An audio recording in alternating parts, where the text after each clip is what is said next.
Check, check. Paul, you ready over there?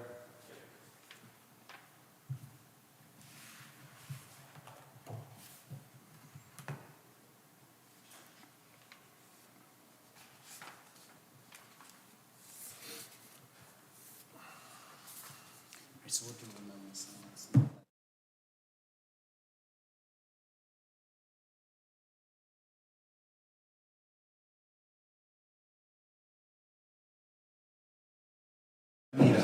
NITA.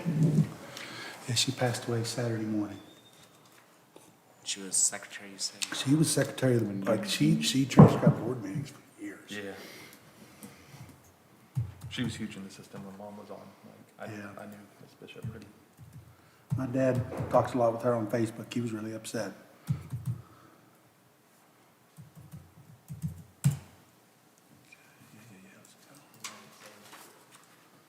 What's that, Paul?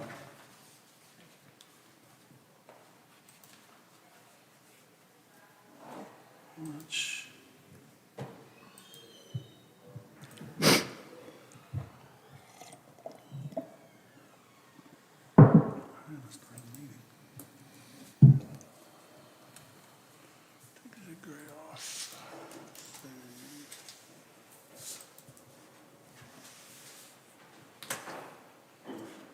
Okay, we're ready, Mr. Tatum. Paul, you ready to go? Paul, streaming? Okay. Okay, hello everyone, and welcome to the Preston County Board of Education meeting. It is November 12th, 2024 at 9:03.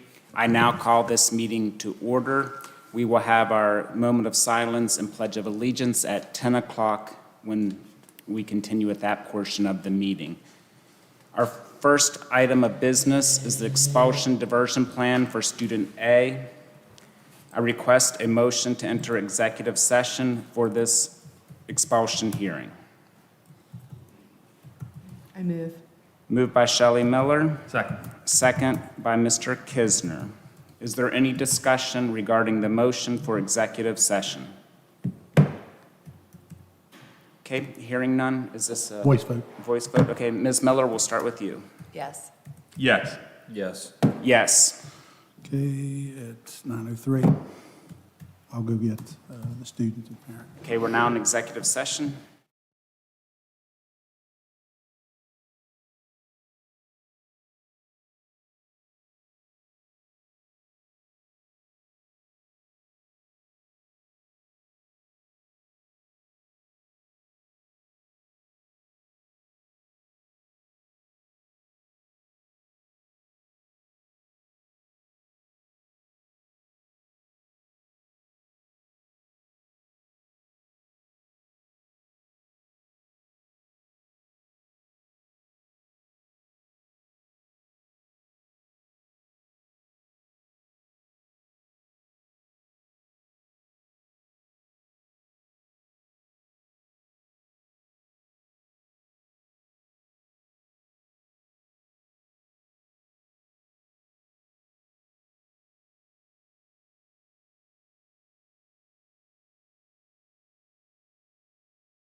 Mr. Sines, we good?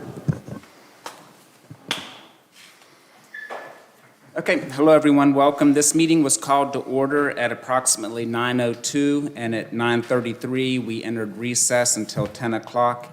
It is now 10 o'clock. We will begin with a moment of silence, and then the Vice President will lead us in the Pledge of Allegiance.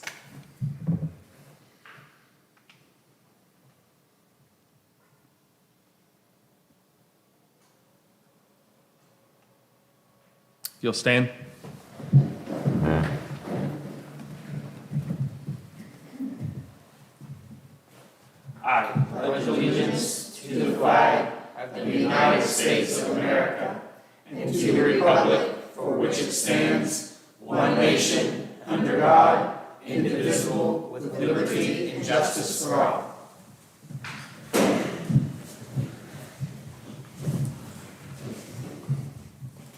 Okay, our first item of business is to approve the agenda. Can I get a motion to approve the agenda? So moved. Second. Okay, moved by Mr. Hovatter, second by Mr. Kisner. Is there any discussion? Okay, not hearing any, call the vote. Voting is open.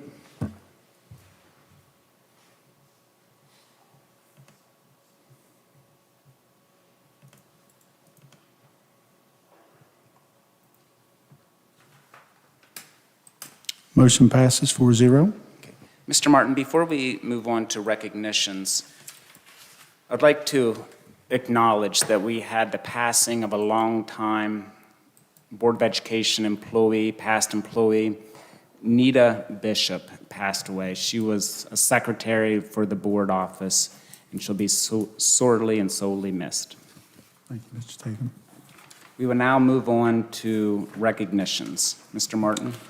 Okay, we have a number of recognitions from Preston High School today. The first recognition group, I'm actually going to have Mr. Aubrey Jenkins come forward. He's got 3 students who recently participated in the Skills USA competition. Mr. Jenkins, I don't know if you want to speak at the podium, but I thought you could probably speak more knowledgeably to the students' accomplishments.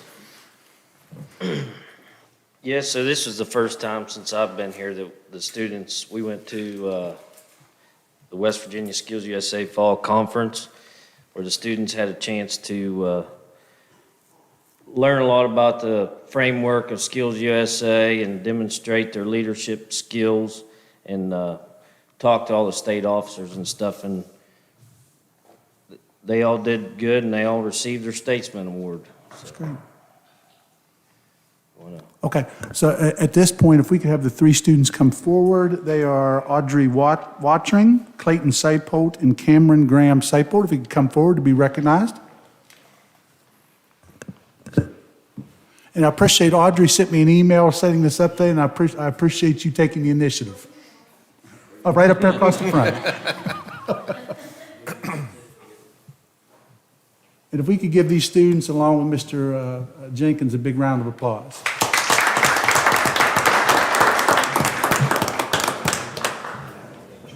If you guys want to take to the board, but the board would like to shake hands with you as well.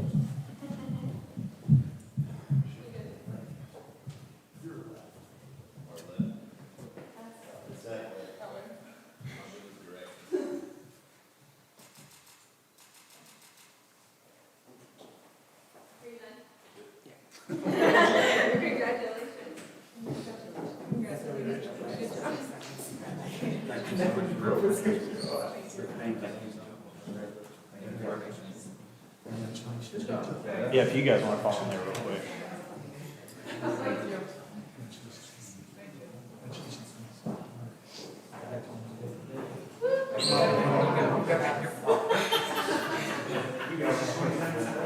Yep.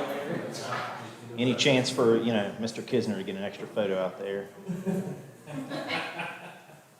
All right.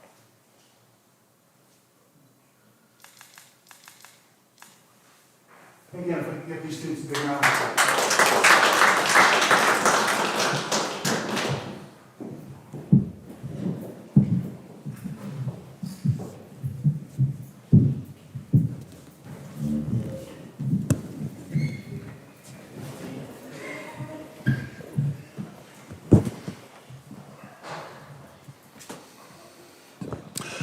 Mr. Tatham, at this point, we are waiting for the remaining students from PHS. I know Mr. Deal is back and back, but there are numerous other students. Oh, they're starting to come in now. Okay, great.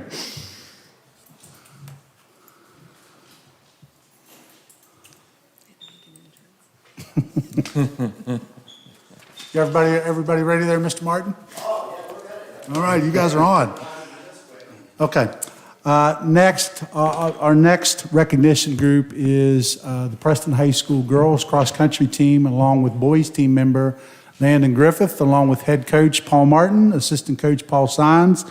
The team had an outstanding season. However, I'm going to turn it over to Coach Martin to maybe provide some of the highlights of the season, because I'm sure he can state it better than I would.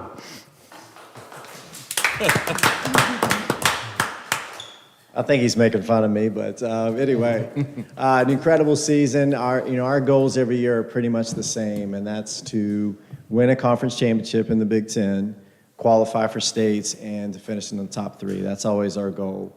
And we've kind of added a fourth one, and that's to do well at some of these different showcase meets and opportunities. Last weekend, this past Saturday, they had a 1600 race where a couple of our kids ran in Parkersburg. It was called the Sweet 16s. And Morgantown is doing something similar to that at the Night of 3200s. And then the following week, our girls team and our boys team are going to be participating in what's known as the Nike Southeast in Cary, North Carolina. So we're using our flex practices and kind of readying the team to compete in those events. So girls were Big Ten champions this year, qualified for states, and 3rd year in a row, and had an amazing performance at the state meet where the girls finished 4th, which is where we were predicted. We were much, fewer points, which is good in cross country than predicted. And individually, we had 2 All-Staters. Landon Griffith was in 19th place, so he was second team All-State, and Hallie Simmons finished 9th. So Run WV is kind of the known for the history of track and cross country in a mountain state, and they did kind of a summary of the meets, and one person in particular, Hallie, as the race progressed, she was like in 17th place, and then she was in 14th place, and then she was in 13th place, and as he entered into the track, she was 11th and made this huge move to get in that coveted top 10 and finish 9th. So I think that's enough from me. We can have the kids come up, and we'll introduce them real quick. Come on up, ladies, and Landon. First, we have Hallie Simmons, we have Ava Simmons, we have Autumn Myers, we have Delilah Myers, Hannah Liston, Landon, we have Zoe Borgman, and someone that then board member Mr. Hovatter might know, Tori Hovatter. If we could, let's give this group a big round of applause.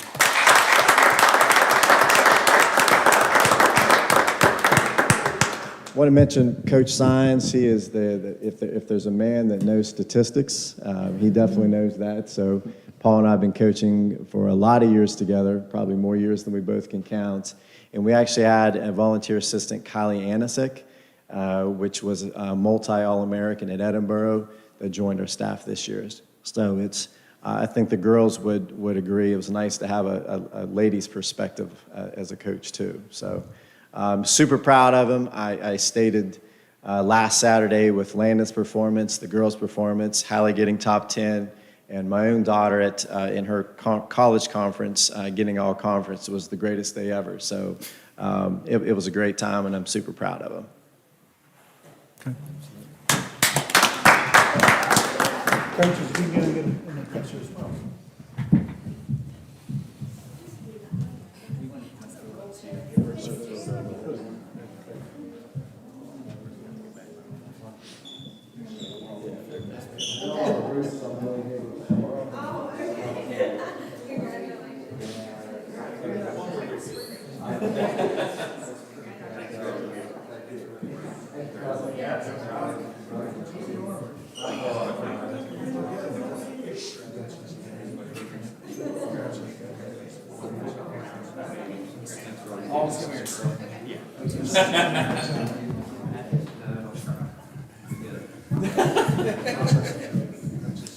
Well, if you didn't, she would want to try.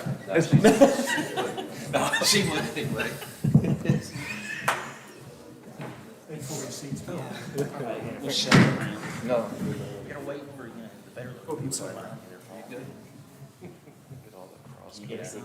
that way just a bit. Not the board.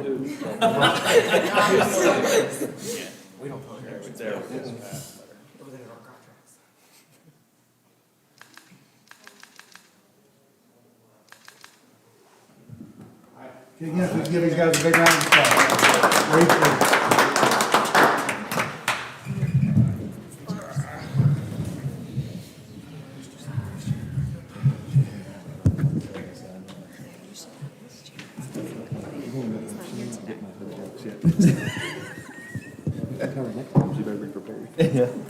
Mr. Varner, can you see if our agriculture students are all here yet?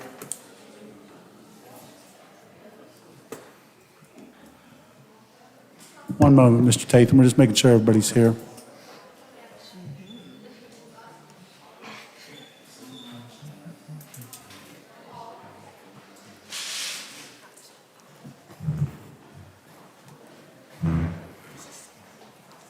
Morning, guys. Morning.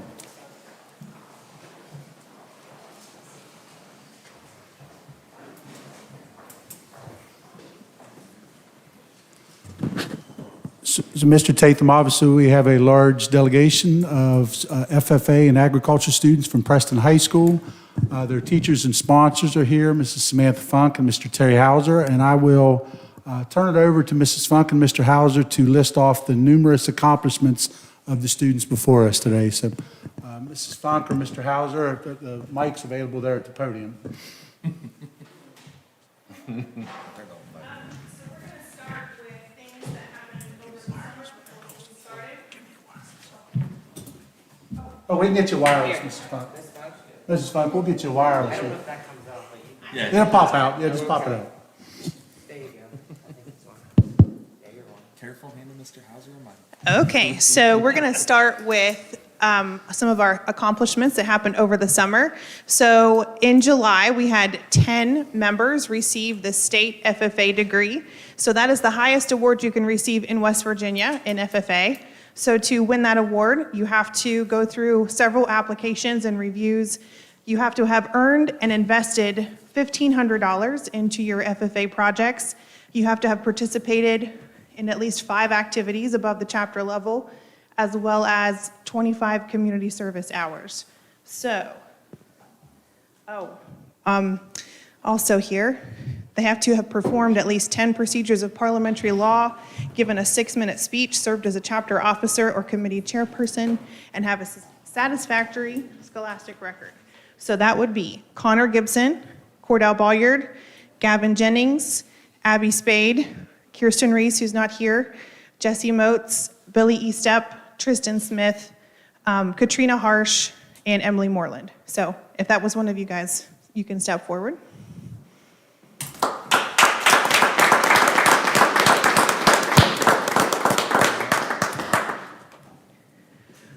Also, at State FFA Convention, we had a couple students compete in the state tractor driving contest, and one of those people placed 3rd in the state. That was Mr. Rick Deal. Rick?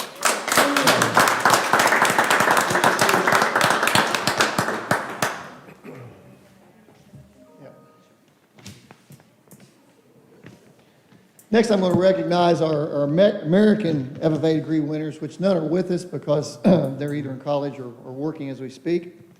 The highest degree to be earned through the FFA is only awarded to 1% of our membership. These individuals must have earned their state degree, have completed at least 540 hours of agriculture instruction, have graduated from school at least 12 months prior to national convention, and have an outstanding supervised agriculture experience program.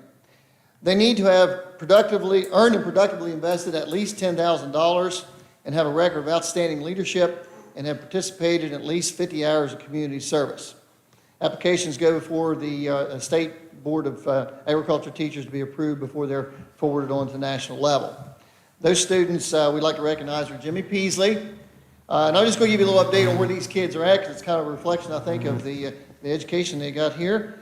Jimmy is currently working on his electrical plant operations degree through Pierpont College. Carson Kidwell is currently employed by at the, by Arch Coal at the Lear Mine. And Carson has worked his way up in his short time since leaving here last year. He's on track to make 6 figures this year with earned income. Gabby Wolf and Olivia Mitchell are both pursuing degrees in agriculture and cooperative extension education. So they are WVU. So I think those 4 individuals deserve a round of applause.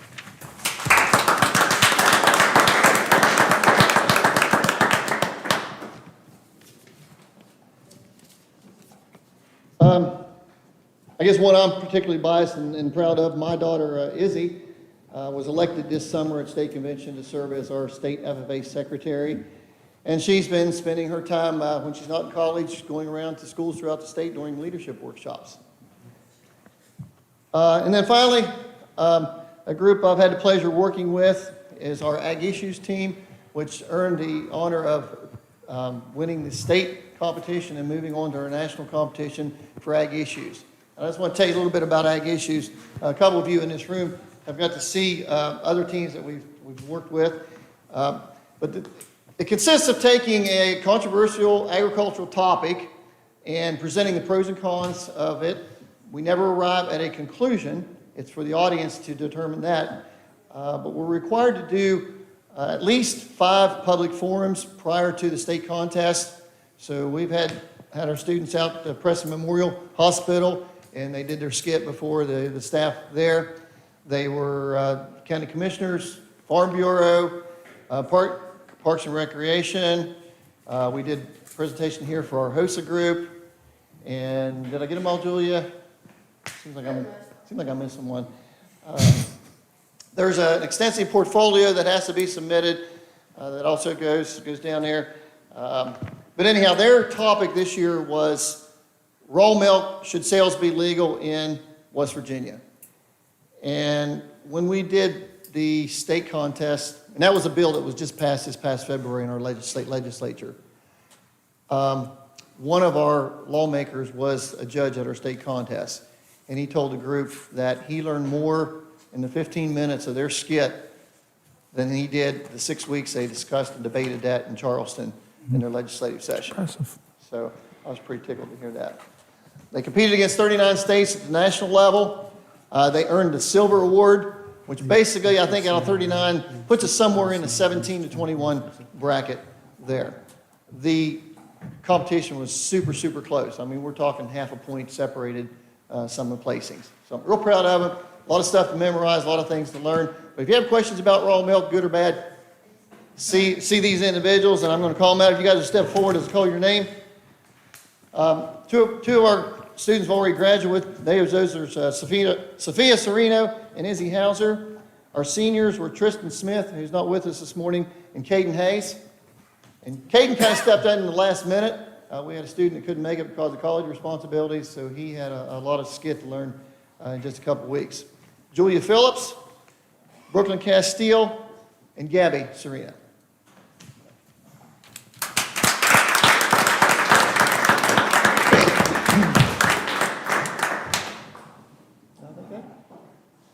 Oh, why don't you mention about your team that went, that's not here, that did the conduct attack? Oh, okay. One other thing before we forget, we also had 2 members that represented us in Washington, D.C. in June. That was Vera Strasser and Brooklyn Castile. They went to the Washington Leadership Conference for FFA, so they learned a lot about lawmaking with agriculture, how FFA members can get involved, and they represented us at the national level, which is pretty cool. We also had a team compete at State Convention for conduct of chapter meetings, which is basically parliamentary procedure, how to run a meeting. But let's give all these guys a round of applause. They've done a really good job representing our school this year. And since we have them in front of us, we had a lot of people here that had great success at the Buckwheat Festival, but Ms. Strasser was our champion beef showman, correct? So a lot to be proud there as showing her skills in that area, not just the animal, but her skills, and she was our beef champion there. Certainly want to say congratulations to all of our students and thanks to our teachers and sponsors. If we could get board members, if you'd like to shake hands, we'll get a photo. But again, let's give a big round of applause for all our students and teachers.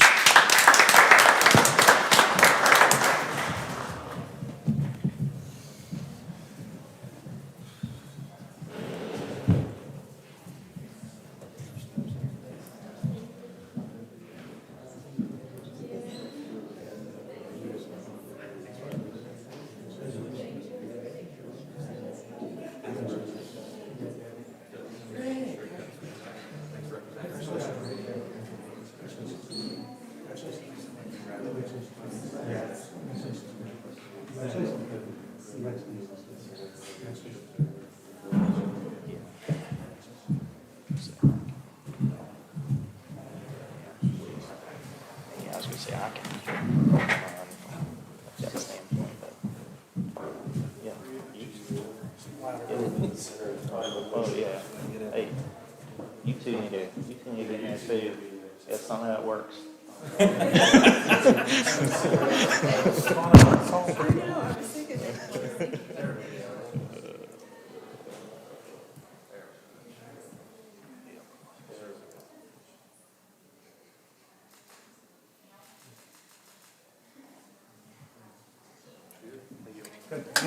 round of applause.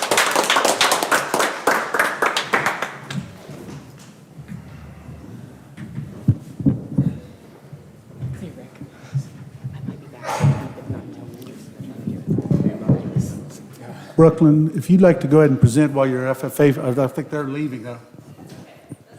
Okay, you just want to do a quick report? She was wanting to do a quick report as well. So, Mr. Science, can you help her get that PowerPoint up?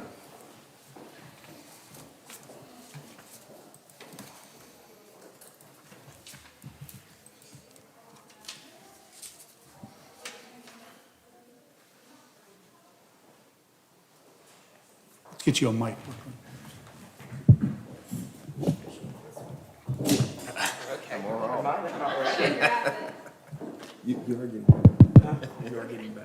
Thank you. Let me get a feel for this real quick. Okay, so I really think my teachers hit it all, but kind of to focus in on just specifically the month of October, I want to share a couple of things that we have done or are still currently doing that we started last month. So first, we elected some of our officers, and I think you saw all of them except for one. The president this year is I myself, Brooklyn Castile. Our vice president is Mr. Billy Eastep. Our secretary is Ms. Vera Strasser. Our treasurer is Mr. Cordell Boyard. Our reporter is Julia Phillips. Our sentinel is Connor Gibson. And our chaplain is Brody McCleary. And I realized when I put this together, we need to get a picture of all of us. But our fruit sale fundraiser we started last month. We started our fruit sale fundraiser last month. This is an annual tradition, not only for us, but for FFA chapters across the nation. They've always done this. So the fruit orders are actually due this Friday, but we've been selling them all throughout the month of October and a little bit of this month. So some of the fruit items are navel oranges, mandarin oranges, red grapefruit, red apples, pears, sweet potatoes, a navel grapefruit mix, a fresh fruit sampler, so kind of just a little bit of everything, an apple and pear combo, a cheese spread variety pack, and a cheese and sausage combo for those who aren't the biggest fan of fruit. New this year, a lot of us are really, really excited about this. We're going to host a big buck contest. So something we've never done before, but I'm sure a lot of you know hunting is a really big deal, not only to the state of West Virginia, but specifically Preston County. So over here is a flyer or poster, if you will, that a couple of Miss Funk students made that's just kind of summarizing some of the most important rules of the contest. But there's only 8 of them, so I'm going to go ahead and read them real quick because I feel as if that's the best way to describe and fully understand what the contest is all about. So number 1, a $20 entry fee must be paid by November 22nd of 2024, either cash or check, and must be brought to Miss Funk, or you can pay with a card via school cash. Entries only apply to the deer harvested during the period of November 25th through December 8th of 2024. They can be harvested with a rifle or bow. We just figured that'd be a good time to start it because November 25th is the opening day of rifle season. Number 3, all antler entries must be legally killed and tagged in Preston County, West Virginia. This allows us to promote a little bit more of our Preston County hunters and our Preston County bucks just by making it exclusive to Preston County. And since the Preston County FFA chapter is hosting this event, we thought that was something important. Number 4, antler entry must be accompanied by your 13-digit confirmation code from the Department of Natural Resources. If you've ever participated in hunting season, whenever you tag in your animal, they give you this code. And we're going to need it just to make sure that when you harvested your animal, you did it legally and properly.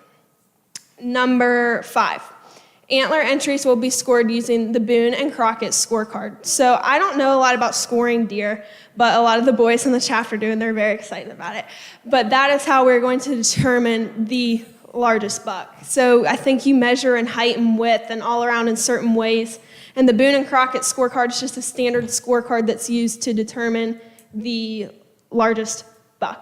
So I think the highest number is the biggest buck, and they will win 50% of the proceeds. So it's kind of like a 50-50, but it's not necessarily a raffle. It's still kind of a contest. It has a little twist on it.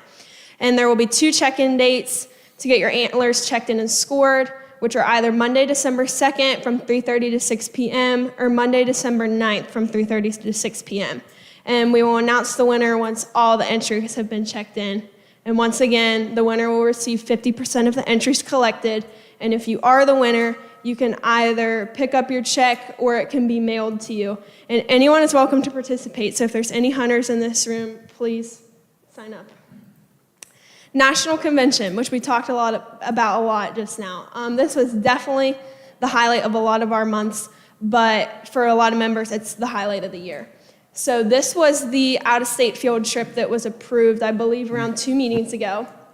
And it was from October 22nd to October 26th. So this was a Tuesday to Saturday before Halloween, and it was located in Indianapolis, Indiana. We sent 12 members, 7 of which were on the Ag Issues team, but 5 went just of seniority or they have earned their spot to go. And Mr. Hauser kind of touched on this, but I like to describe it as the Ag Issues team is like a scripted debate. It's a debate, but you want to make it a skit so it's organized and you can memorize your parts, and the point is not to come to a clear conclusion, but to propose both the pros and cons without having any bias so that your judges can form their own opinion about the matter. So we dressed up and got in character. This is us competing in Indianapolis, and our background is a farmer's market, and this is Tristan Smith, and he is an elderly man with an immunocompromised immune system. And this is Gabrielle Serino, and she was dressed as a stay-at-home mother who only gives her children raw milk. And this is Sophia Serino, and she was dressed as a raw milk producer specifically for goats, which is actually fitting because she does that in real life. This is me. I was dressed as a Department of Agriculture representative for the state of West Virginia. This is Caden Hayes, and he was dressed as a doctor and portraying a doctor's side of the issue and the health risks. This is Miss Izzy Hauser, and she was representing a grade A dairyman who would produce pasteurized raw milk, which is also fitting because she does that at home. And this is Miss Julia Phillips, who was representing the point of view of a lawyer and what this looks like from a legal standpoint. And then this is us whenever we placed in the silver category. So Mr. Hauser said it's kind of like the Olympics. You have bronze, silver, and gold. And the gold is only your top 4. So we placed in the silver. They don't tell you what you actually place unless you're the top 4, but he said around 16 to 21st, which I will take out of 39 on a national level. General sessions. These are a big, big part of the National Convention. I believe there were about 7 or 8 total, but with how our schedule aligned, we went to 3. So for National Convention, around 70,000 FFA members from across the nation go. And these sessions kind of give you a chance to interact with others from across the nation and to collaborate and meet new people. And these sessions, just like our chapter has an officer team, there's a national officer team. So like this session, session 1A, we went to this one. There were 3 officers, and they put on that session. And for each session, different officers put it on, and they kind of make it like a skit, kind of, and then they invite keynote speakers, and ultimately they try to teach you something, teach you some kind of lesson while making it fun. Like these boys, they dress up as the boys, and they sang songs to keep you entertained and actually pay attention for a couple of hours. We also did a service project, so I don't believe we've done this in the past. I went last year, and we did not do this, and I was actually really excited about it. So for our service project, we traveled to a park a little bit outside of Indianapolis, and we learned how to identify honeysuckle, which looks like this, you see it every day, and how to remove it and why it's kind of bad for the environment. It's an invasive species, the birds can't digest it well, so at the park we cut down and removed the honeysuckle bushes for several hours. So some of us would cut the bushes, some of us would drag them into a burn pile, and then employees of the park would come around with pesticide and put it on the stumps so that the honeysuckle bush would not grow back. And that was all of us when we were done, all sweaty and gross, but it was a lot of fun. Members, so the 5 members who weren't on the Ag Issues team, while we were competing, They went on a bear crop science tour. I really don't know a lot about what they did because I wasn't there, but I had them send me some pictures. They said they had a lot of fun. They toured the facility. Employees talked to them about it, and they learned about career opportunities. And to round out the week, we had to go to Rascal's Fun Zone, and it sure was fun. So the biggest highlight, because clearly this is all we have pictures of, the fan favorite were the go-karts. We had so much fun. I loved it. There was also an arcade, there was bowling, bumper cars, all kinds of stuff, but I think we spent all of our 2 hours on the go-karts. And since we were an FFA chapter, they offered us a discount, and we got free pizza and unlimited drinks the whole time, and it was so much fun. And Miss Funk, I hope that's a part of our trip again next year. And that is it. Are there any questions? Okay. Is there a recording of your skit someplace that we can see? There is. It is posted on Jill Hauser's Facebook page, so it's Mr. Hauser's wife. But I don't know if becoming friends with Mr. Hauser is enough to get to see that.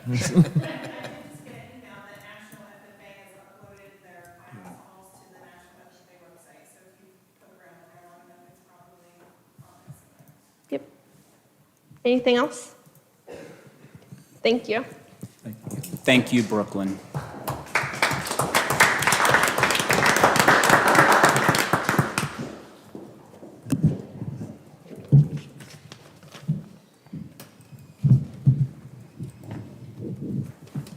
Okay, I believe that now completes our recognition portion of the It does. agenda.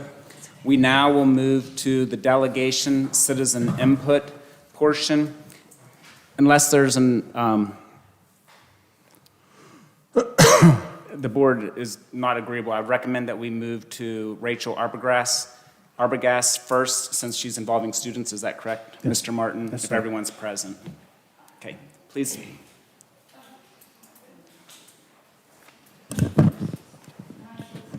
Make sure that mic's, do you need any additional mics, Mrs. Arbogast? I don't think so. Okay. Is this loud enough? You're good. Hi. Okay. Ms. Arbogast, can I just go over a few ground rules with you? Sure. Okay, so you're limited to 5 minutes for your presentation. Oh, good. Okay? Okay. You're not required to go longer if you don't want to. Okay. Please don't mention any employees' names or, I'm assuming I'm assuming you're not like criticizing something, is it right? I mean, if there's a No. problem with something, just don't mention employees' names if Oh, they're that's not fine. here and they're not agreeable to it. No, yeah, that's fine. Okay. And if at your completion, if the board has any requests for additional information, they can ask you for additional information. Perfect. Okay. Okay, Time starts now. you can go. Okay, thank you. No, so I'm not criticizing or anything like that. His name is Rosario Jones from WVU, and he had just reached out because he was doing research on different policies pertaining to student publications at like different school county levels, like Board of Eds. And he just realized that our policy pertaining to like student publications was out of date. And so when he brought that to our attention, these are my yearbook students, or some of them, because other students had classes that they had to go to for tests, assignments, whatever. But whenever he brought it to our attention, we as a class just thought we would go ahead and update the policy.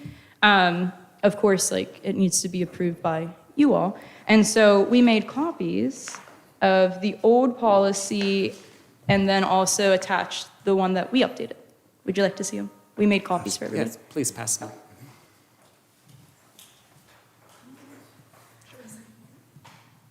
So the top You one, get one for Mr. Ziegler as well. Thank you, Rachel. the top one is the old board policy. You're welcome. Thank you. You're welcome.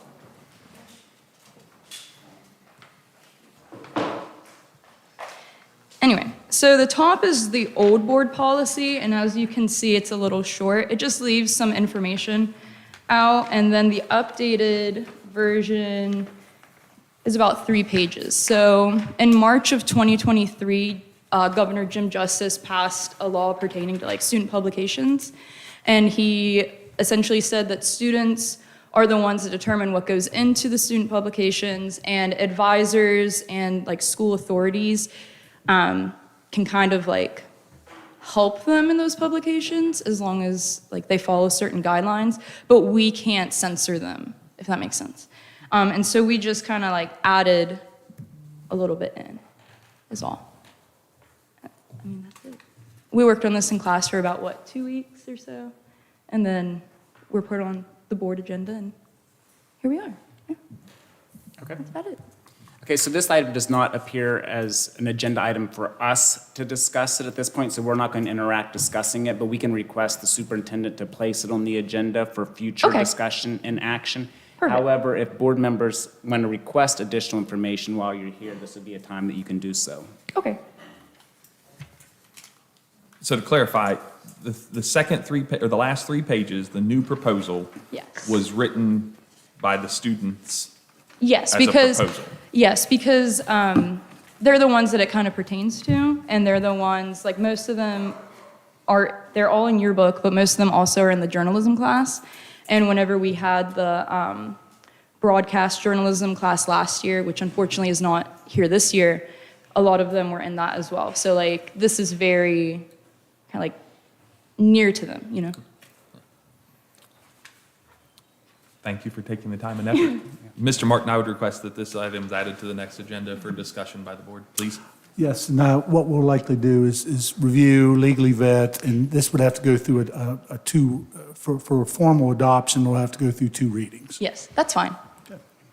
I applaud you for involving the students and for students being involved in seeing how the process of our government works. Yes. We appreciate that. Yeah, I appreciated their hard work, and they kind of took the lead on this, so. Okay. Thank you. Is that all? That's all. Okay, thank you. We're gonna go back to school. It's a good idea. Okay, next we will move in the order in which folks appear on the agenda. So Amanda Alexander. Again, 5 minutes. Don't mention folks' names.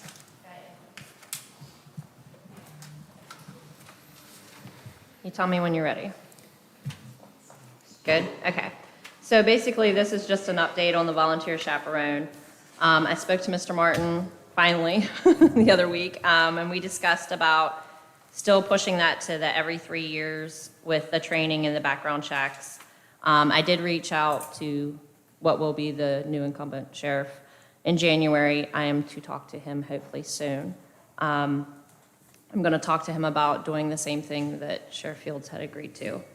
And then me and Mr. Martin discussed including in a policy which would have to be added on again later for a first and second read with having this descriptive language excluding anyone convicted or charged with anything involving a minor. Just to kind of broaden and clarify that and just say that's the only exclusion. Because I don't want to exclude somebody from volunteering with their child. And in doing anything with this volunteering and chaperoning policies and whatnot, my understanding is if they still want to go and participate in a field trip, they can. The only thing this would exclude them from would be being left alone with a child in the school setting, whether that be in the library or wherever, the classroom. So again, I am not trying to curtail anybody from volunteering. I just would like that explicit language put in there so that that child gets to go to school and not have that anxiety or drama follow them to there. Because if their parent made a decision that involved them, that's not somebody I would want with my child, period. And I think that's pretty much it for right now. And we discussed a little bit about the employee, but we're moving at a steady pace, so I'm not going to keep hammering. That's all. So this item does appear on our agenda today for discussion and action. So, Mr. Martin, if you have any questions or follow-up, or other board members have questions, you can do so now of Mrs. Alexander. Yeah, I would say that I mentioned, one of the bulletin marks that was added to the agenda is feedback had been provided asking for consideration in specifying the conviction of an offense involving crimes against a minor would result in being rejected as a volunteer or chaperone candidate, that there was a request for that type of verbiage to be added to the policy as per our discussion, Mrs. Alexander. Are there other questions from board members? just to clarify, you said, and I want to make sure Mr. Martin agreed, for any field trip in the system, we have chaperones that are school approved, but if a parent is not a chaperone, they are allowed to go. Is that what I'm understanding? Now, again, just, I mean, is that what you understood was that? Yes, that so it like doesn't- at elementary school level, basically, at least it's been my observation, that you can go with your child and attend like the field trip and not be classified as a chaperone or a volunteer, so that you are still able to go and enjoy that field trip with your child and no questions asked. But if you are specifically a volunteer or a chaperone, to where you're helping out or being left alone with a child or responsible for someone else's child, then that's where this would come into play. And I would just add to that, a chaperone would be one who is, for example, riding the bus with students. Or I think going kind of what overnight. we're describing is a parent who may drive to the venue and ask for Right. permission to supervise their child specifically. But in general, you're saying a parent cannot be denied to go with their own child? Correct. Okay, okay, thank you. No problem. Thank you. Okay, next on the agenda is Roberta Gribble.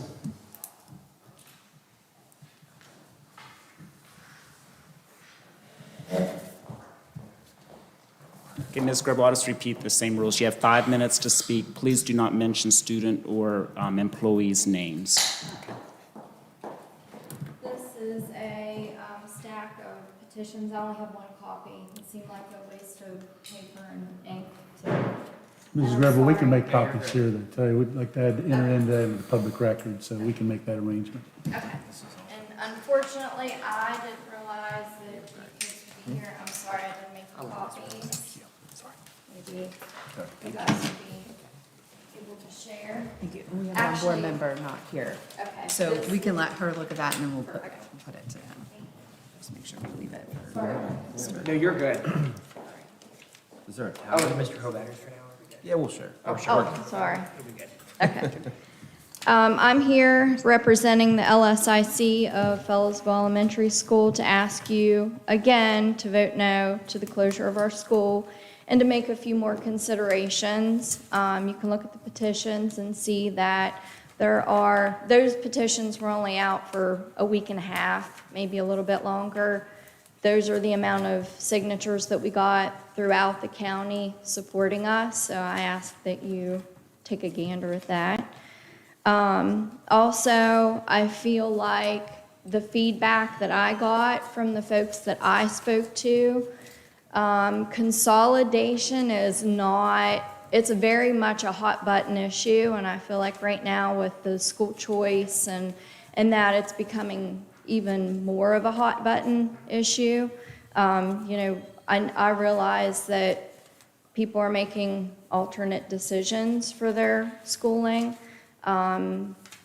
decreasing student population. We're having to then gather all of our students into one school, which, you can see by the numbers is not working. I realize that by talking to these people that a lot of them I feel like could get behind deconsolidation, and I realize that's like a huge undertaking, but I feel like if you just start small and invest in one small school in the county, we could go the other way. I feel like we passed the levy the last time, we were looking at closure, we said, just give us one more chance, we'll get this levy passed, keep us open, and we did that. We fought for that, and we got that. And I feel like that, to me, showed all across the county that people believe in small schools.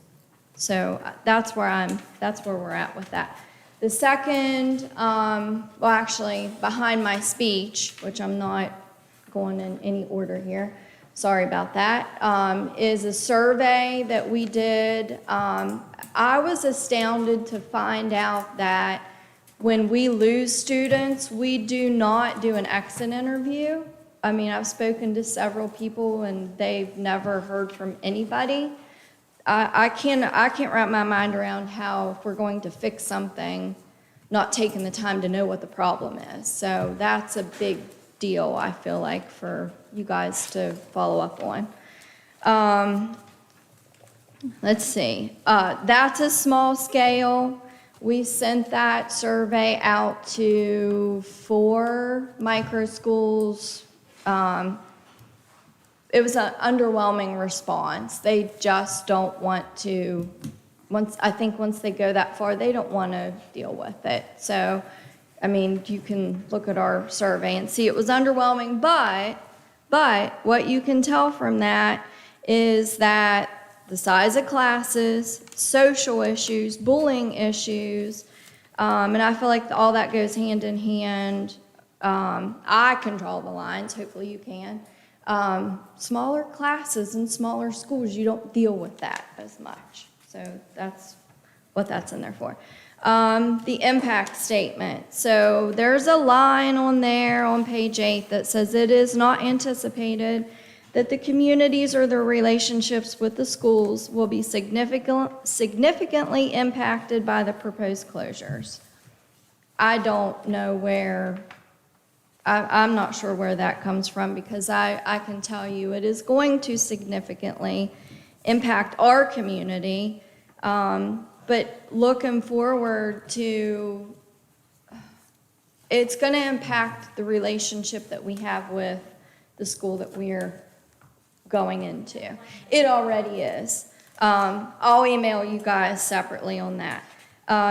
3 reasons in the impact statement. Maintenance. I looked through the end of the impact statement. There's so many inflated numbers in that. And I realize that you put that in there just to sort of promote your narrative that the school's not worth investing in and all that. And I don't know that even from the last time that you followed through and did anything from that first impact statement. So I realize that take it with a grain of salt. But what that does tell you is that the figures in that impact statement, you need to look deeper into the maintenance stuff, maintenance issues. If we don't have people doing regular maintenance on our buildings and we don't have people taking care of things that they should be taking care of, then that's a problem. And people are not going to want to invest money into something that you're just going to say, well, we built it, now it's fine. We don't need to clean the gutters. We don't need to do these. Like as a homeowner, those are things that I do every year. So everything else is in your written statement, and I appreciate your time. Thank you. Thank you.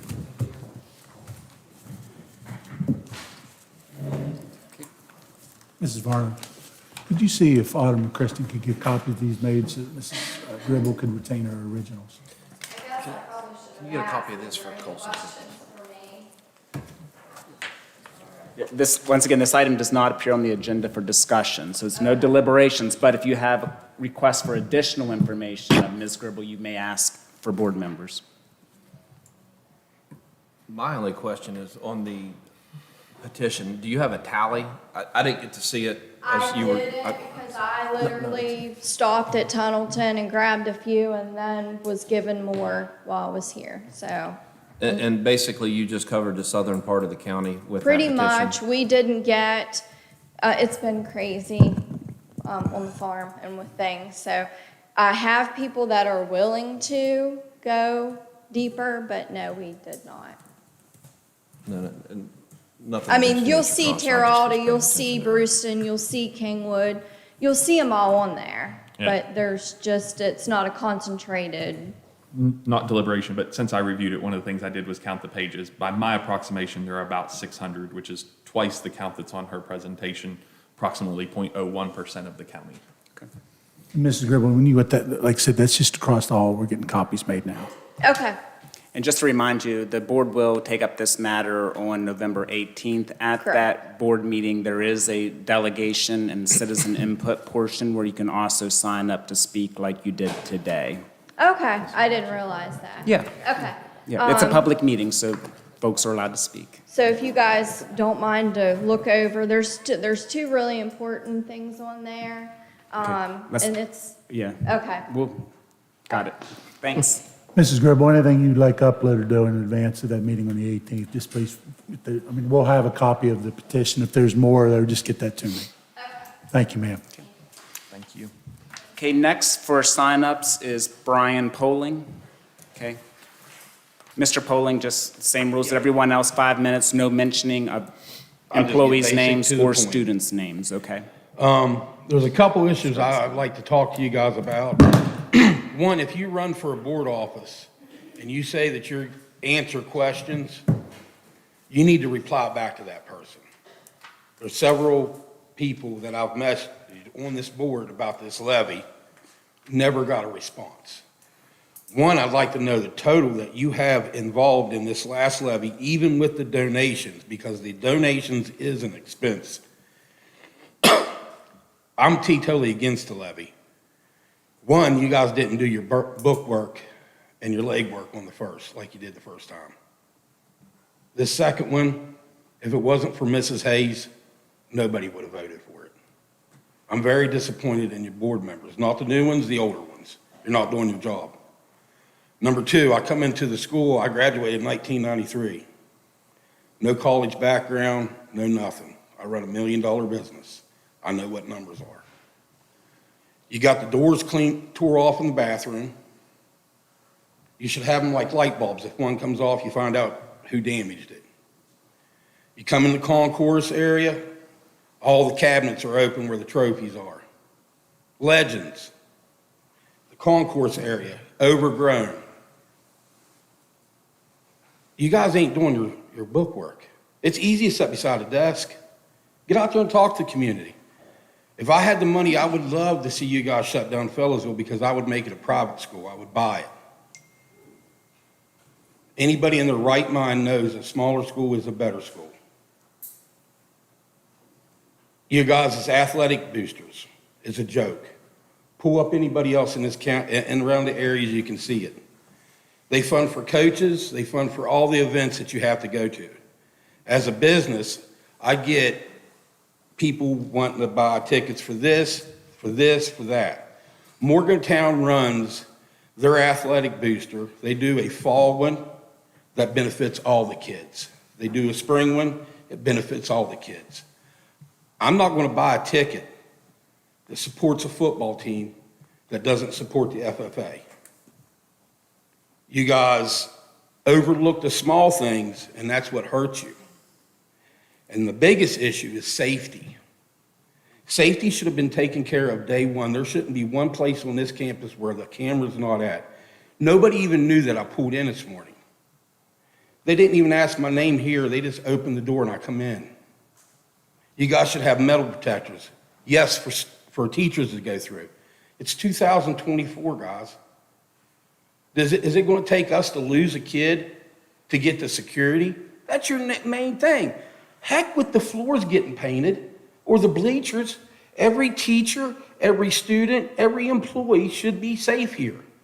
Your heating rooms should have security in there. Why hasn't security been your main issue? You got bullyism, you got kids getting beat up, you got kids getting sexually assaulted, you got teachers bringing guns to school. Who you going to blame that on? You can't blame it on his parents. That's like you guys doing your job. And I see it from right over here at the mountain. I mess with thousands of people every year. There's nobody in this county that loves kids as much as I do. Because you know what? Whenever I played something, my mom had to go out and bust her butt. Fortunately, I like to take kids that doesn't, you guys like push to the side. I like to take them and rise them to the top because it burns you guys up. I think you really need to look into the Fellows,ville issue. If you wasn't going to shut down them two schools, I'll guarantee you that levy would pass. But you think if I lived over in there, I'd want that to pass? You always hear about Kingwood. Kingwood did this, their school system did this. Well, how about Valley? How about Brewston? Fortunately, I live where my grandkid could go to University High. And I know you guys lose money each time a student leaves here. You have 1 minute left. That's all I'll need. But I'm just telling you guys, and you don't do nothing for your alumni. You guys think you got to be a teacher to be alumni? Guess what? There's 15 of us that live in around the areas that make twice as much as a kid that you guys teach these kids or your salary. Do you guys ever reach out to your alumni? You don't even respect the trophy cases. I mean, but If it wasn't for Mrs. Hayes, you guys would be off the books. When you guys first done it, I seen you on there promoting it, you on there promoting it. What'd you guys do the second time? Nothing. You left her do it. And I have a lot of respect for her because she took criticism to her family because of your guys' decision. You guys didn't have the backbone to go up there. I know you went to school with me. I know you went to school with me. I know he went to school with me. We got treated pretty freaking good when we went to school. Duffel bags, but our community backed us up. And I don't believe you two guys are doing your job like you say you do, because I messaged you, and I've got the message where neither one of you guys replied to me. So if you're going to tell someone you're going to reply, do it. Because anybody that doesn't believe me, I've got it right here in my pocket where there was no reply. That's all I have to say. All right. Thank you, Mr. Poling. My phone reply. Mr. Poling, a couple of things I would like to say. In terms of the levy committee, in terms of expenditures to the school board, the answer to that, which I've told you before, is zero. Okay, the school board does not put money out towards the school levy initiative. You guys are telling me you don't have no money involved from day one. There's a school levy committee who has been established, Mr. Poling, that in terms of any monies that are incurred. Why couldn't you give me that number? Well, we can go through our treasurer, but again, told me that you've 6 months indicated ago. that what has been paid to Preston County Schools, and I've told you the answer is zero. We have not put any money towards the You know levy how many initiative. times I ask you that question, and there's so many people that is computer shocked that's sitting back here waiting to see what your answer is because they ain't got enough nerve to ask you. And then they see you not reply, they know how that is. It's public. If you're going to sit there and tell us, hey, ask us questions, have the answer for us. Mr. Pauling, I don't know in terms of, I did 10 public forums during the course of the first levy, an hour in length. During this last levy, we had one hour-long production as well, in which we tried. Well, Mr. Pauling, I don't know. It was a much smaller timeline. So that just tells me you didn't care, because if you did, you've been out there like Mrs. Hayes working her butt off. Mr. Pauling, all I can tell you is I have tried to. I'm done. I don't need excuses. I don't need excuses. That's Okay, that's well. what it is. Okay, thank you. Okay, next on the agenda is presentations. We will start with Ms. Jana Miller.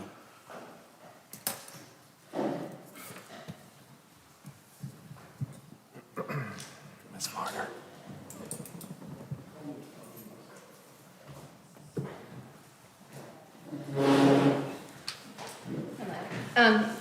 Brett, Mr. Martin passed out the special ed report, so if you want to take a look at that. We do 2 child counts every year, October 1st, December 1st. So the October child count this year, we had 763 special education students in Preston County Schools, and that counts everything, all special ed services, gifted, speech, and that is a decrease of 67 students from last year in October. So last year, I know at one point when I did a presentation, we were applying for grants, and every grant we applied for, we did get either all of the grant or part of the grant. We applied for $10,000 for augmentative and alternative communication devices, and we received $10,000 for that. Our guidepost to graduation, we applied for $50,000. That's the whole state applied. Well, anybody that wants the money applies. And so out of that money, we received $28,475. We used that money to pay for the partial salary for a job coach at Preston High. And then we had applied for a preschool grant, of which we got $2,800. And we purchased art supplies, which it didn't buy very many art supplies when you actually take that amount of money and divide it by 14 preschools. But that's what the preschool teachers wanted, and that's what we used, like construction paper, glue, paint, chalk, those kinds of things. That's what we did with that money. Preschool numbers are listed there. The only school that we currently have that is full is Terrata. Currently, we've had no students that we've had to move to another school. They've all been able to get into the schools they've wanted to, with students that drop out and transferred. So, but right now, if we had somebody in Terrata that would move in, or we need to provide services we'd offer them in another school. So, and we've been transporting them if they'd come into a Kingwood school, but they'd have a choice. So, any questions? Is my understanding correct that if a parent asks for a SAT process to begin, are we required to accommodate that? SAT is general education, Okay. not special Okay. education. But yes, you would be required to do that. Okay. And does that require a specific form, or how does a parent initiate that? I guess I keep on hearing, I requested it and it's never happened. And my understanding is that has to happen. And maybe, again, if you're saying that's general ed, this is outside of your area, but I just thought since I had. Yeah. Usually, like if they request it to the teacher, like each school has their team. Uh-huh. And so, and the principal's the chair of that team unless they've designated it out.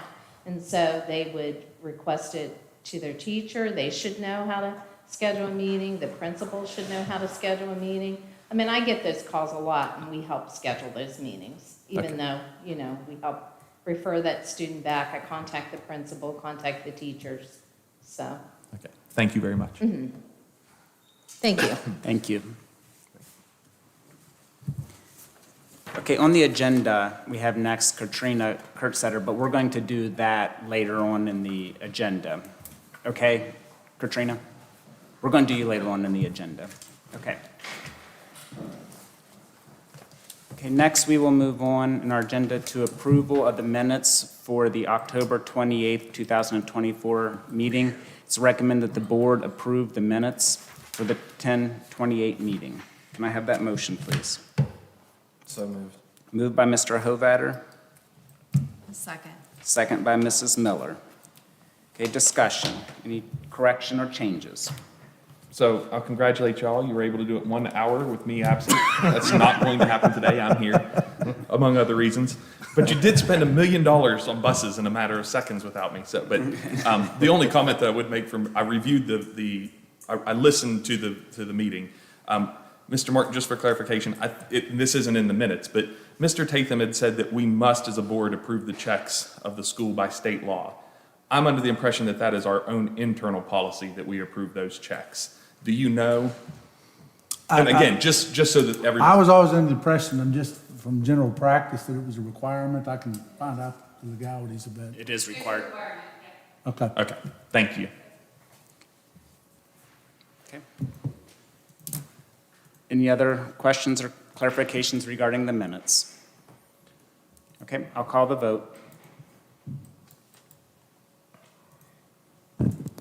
Voting is open.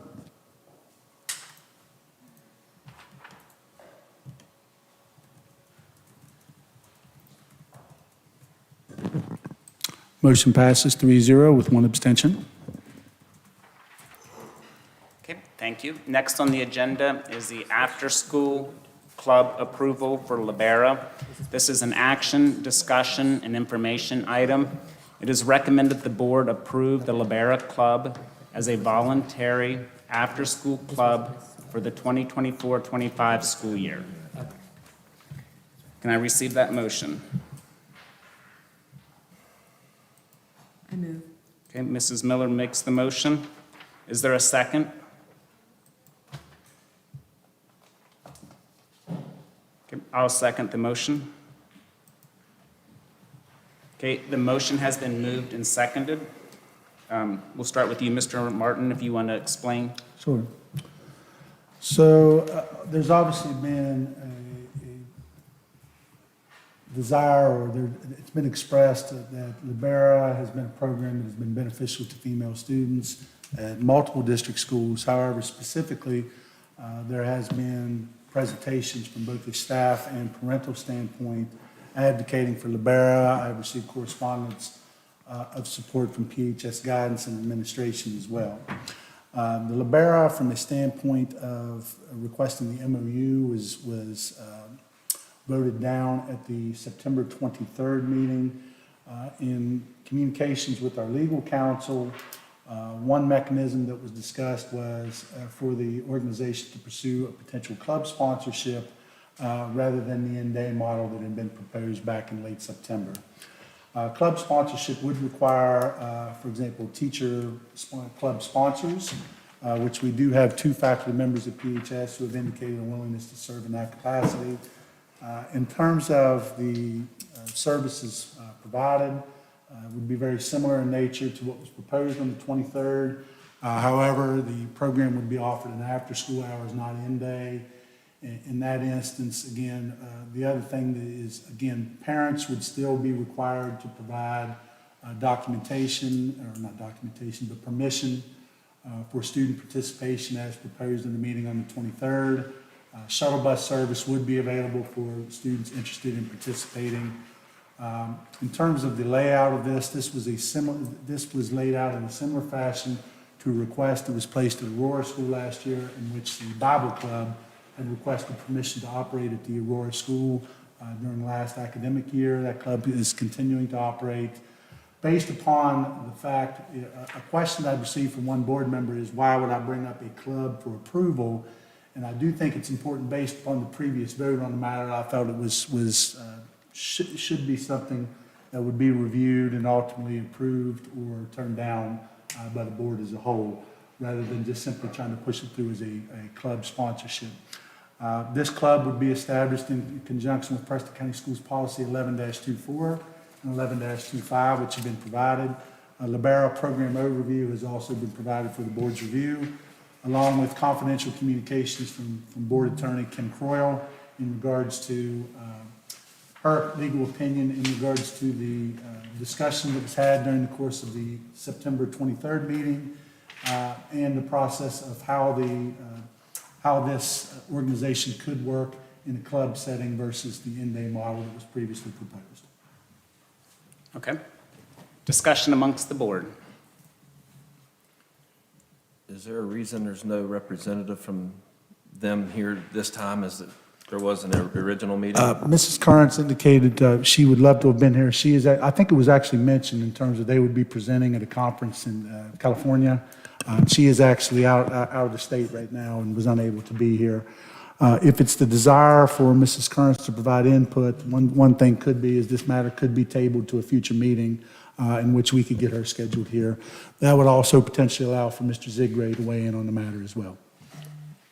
I believe that might be our best bet. I mean, is Ms. Current's involvement here, is that an obstacle to you? Well, one second, because I think we've approved a lot of MOUs where the parties are not present. With me, Mr. Kisner asked her a few questions that she didn't, in my opinion, answer straightforward. She kind of stepped around. Such as what? The biggest thing is the transgender portion of supporting or not supporting or whatever. But let's take that question. Did you read the letter from Kim Croyle? No. And understand it? No. I would highly recommend that you read that letter. It cannot be a public document because then we'd be piercing the attorney-client privilege, where if this issue ever went to litigation, they would sue to have that released, and then we would have to release communications for all issues. But transgender is protected. And so a decision regarding freedom of speech or an organization as a club, a decision cannot be denied for that reason. Does that make sense? And the lawyer says that with law, with the Supreme Court case and with West Virginia School Board Policy 4373, which has the effect of law. So I would agree with Mr. Tatum. I've read the letter, but the one thing I would say is the lawyer in no way says that there's any issue for what we've done, nor if we were to uphold what we've done. And I think that's very clear in the letter, that we have not breached or we have not discriminated in any way, shape, or form. But the only reason that there wasn't discrimination is because we denied this service, but it's because we did not also offer the same service during the school day to boys. I would disagree. That part of the letter was indicating that this would be a potential issue if we were to adopt this as a club. It did not actually speak towards the previous issue or towards the previous thing in my reading and opinion. Well, I think there's difference of opinion. I think her letter is quite clear that you cannot violate federal law discriminating against students for LGBTQ status, which is what your questions and what Mr. Hovatter's question directly goes at. But no, again, I will say, again, to make it very clear, there's zero discrimination here. Right. I'm saying that I would not allow this organization to talk with any student, in my personal opinion.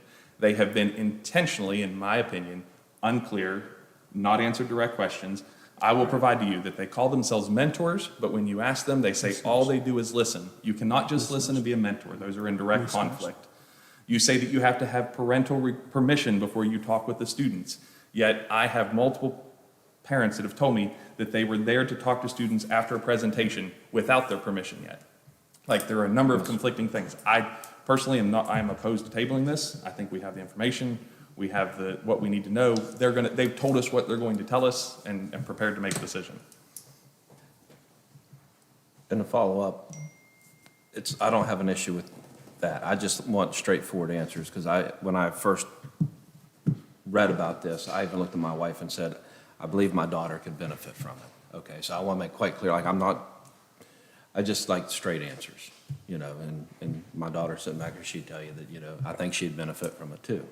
But I think we should table it, get a little more information, and I'd like to reach out and talk personally. Make a motion, but it would be a motion to postpone. Table be for this meeting. If you want to postpone it to a future meeting, then make a motion to postpone it. But table it until another meeting or postpone it? Tabling, it's just semantics. Tabling just means that we'd come back to it this meeting. If you want to address it in a future meeting, then you'd make a motion to postpone. I make a motion we postpone it to a future meeting. Okay. There's a motion to postpone this topic to a future meeting. Is there a second? I'll second that. Okay, a motion has been made and seconded by Mrs. Miller. Discussion regarding the motion on the table. Well, it kind of goes to what Mr. Martin said, that he brought it to the board instead of just letting it be a regular club, so that we could all vote on it. And with Mr. Zigray's absence, I believe that we should have him here for the future vote. Okay. Any other discussion regarding the motion to postpone? You agree, Mrs. Miller? Yes. Okay. Let's call the vote. We need to do a voice vote, Mr. Tatum. Okay. Mrs. And Miller, just to verify, we are agreeing to, Motion to postpone the decision on the pending matter of the Libera Club and for a future meeting. okay, yes. No. Yes. yes. Okay, motion passes 3-1. Okay. Thank you. Next, we will move to the service personnel agenda. It has been recommended that the board approve the service personnel agenda. So moved. Okay, moved by Mr. Kisner, Second? second by Mr. Hovatter. Mrs. Varner, is there anything that you want to discuss?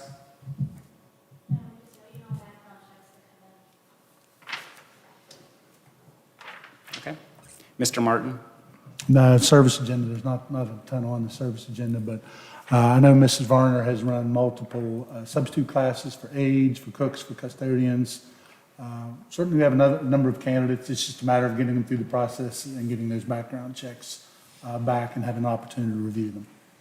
Okay. Discussion or questions from board members? Okay. Not hearing any, call the vote. Voting is open.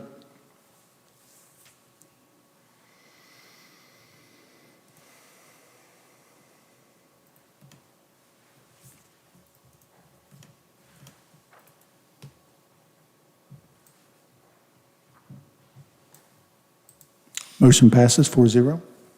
Okay. Next on the agenda is the professional personnel agenda.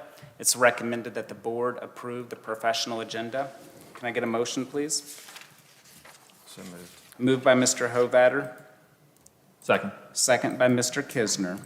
Okay, Mrs. Varner, do you think you'd like to say? Have a substitute teacher class. We had 15 people show up. They are all working on either finishing their sub-course or just getting their backgrounds. I do have 4 listed on here who are ready to start. Others we're just waiting on, so hopefully we will have 15 new, well, we'll be down to 11 because there's 4 on here ready to go. So we'll have 11 additional sub-teachers, so that's going to be a big help. Okay, thank you. Mr. Martin? I don't believe I have anything further. Okay, questions from board members? Okay, not hearing any. Call the vote. Voting is open.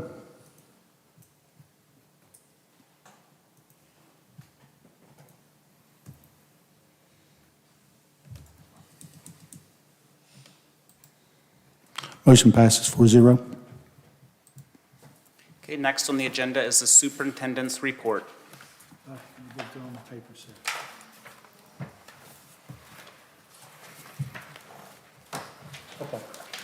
Board members, there was a couple attached copies of superintendent's updates that were provided to, on the 4th and today. I haven't got my today's emailed out yet. I've got to make sure after the meeting I get that out. I meant to do that this morning. I had a number of things up.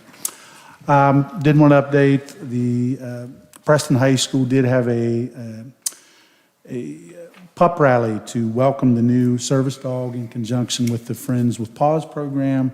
That was actually attended by Mrs. Justice. I believe Randall Reed Smith was here from the Department of Ed as well.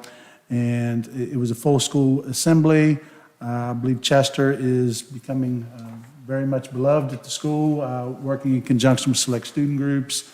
Has been able to attend a number of after-school functions as well. So we're excited to see as that program progresses. I know that Mrs. Ofchek is not here to speak to it today. I know she's made a number of inroads in regards to donations to help provide, to offset some of the associated costs that were discussed initially with the program. So we're excited about that. Did want to note that the district from Colorado actually came recently. It's Cannon City, Colorado. They're about 45 miles southwest of Colorado Springs. They actually came and visited Preston County Schools for 2 days.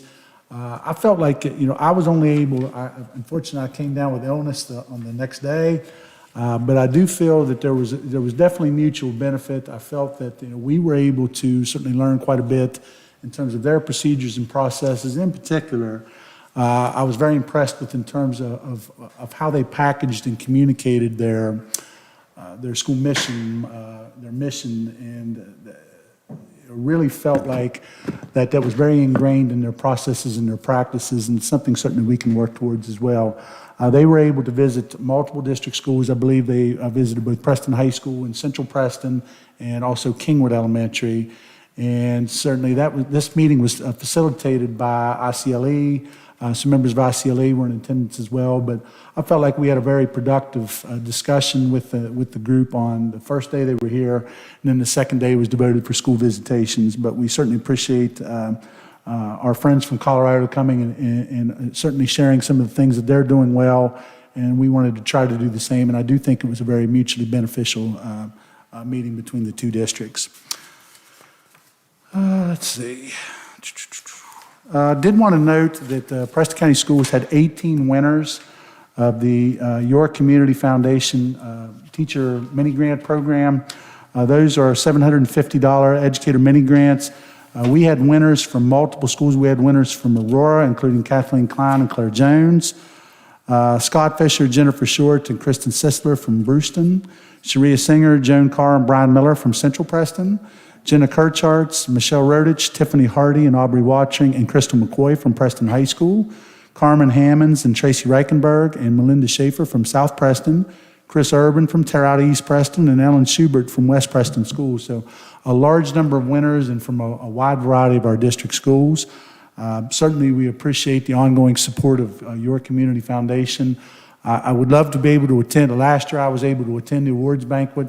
It is unfortunately scheduled on the 18th, which is the same night that we have a scheduled meeting to discuss the Roseburg and Fellows school closures. I believe Mrs. McDonald or Mrs. Rush and Mr. Hogue are planning to attend. Mr. Seymour is going to attend as well. We'll certainly encourage administrations from their schools to try to be present as well. But again, we certainly appreciate the ongoing support of Your Community Foundation. We had a number of winners last year as well. So, again, I think it's going to be definitely beneficial to students and teachers in our schools. Let's see here. Also, in the superintendent's update, just to update, of course, we were recognized, our cross-country program, who had a very successful season that we recognized early in the meeting.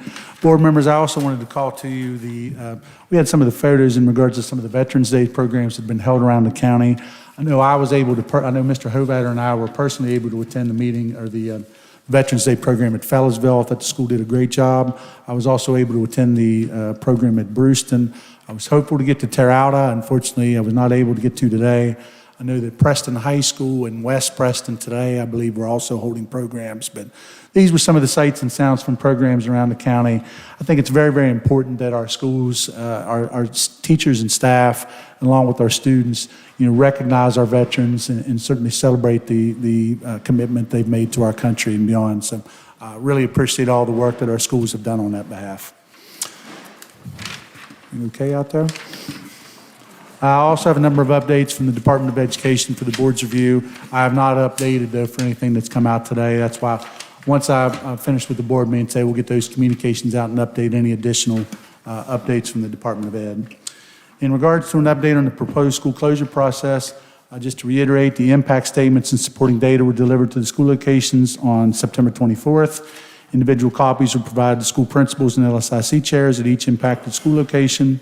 All three legal ads have been run in the Preston County News on October 4th, 11th, and 18th. The ads are required to notify the public of 4 public hearings that took place on October 28th at Aurora, October 29th at South Preston and Fellows,ville, and October 30th at Roseburg School. Following the hearings, there will be a meeting on November 18th at Preston High School in the library for the board to vote on the proposed school closings. If approved, the matter will then move to the West Virginia State Board of Education, who will meet on December 11th. Didn't want to advise the board the levy, as was discussed earlier, the levy was unfortunately turned down by county voters during the general election. Certified results have not been received as of yet. However, the reported vote totals were 6,023 votes, approximately 44% for the levy, and 7,088 votes, approximately 56% against the levy. The levy committee plans to remain active. Mrs. Hayes is wanting to schedule a meeting in the near future to discuss ways to continue to support our schools. In the absence of the levy, a levy cannot be considered for potential proposal to the public until May of 26 at the earliest.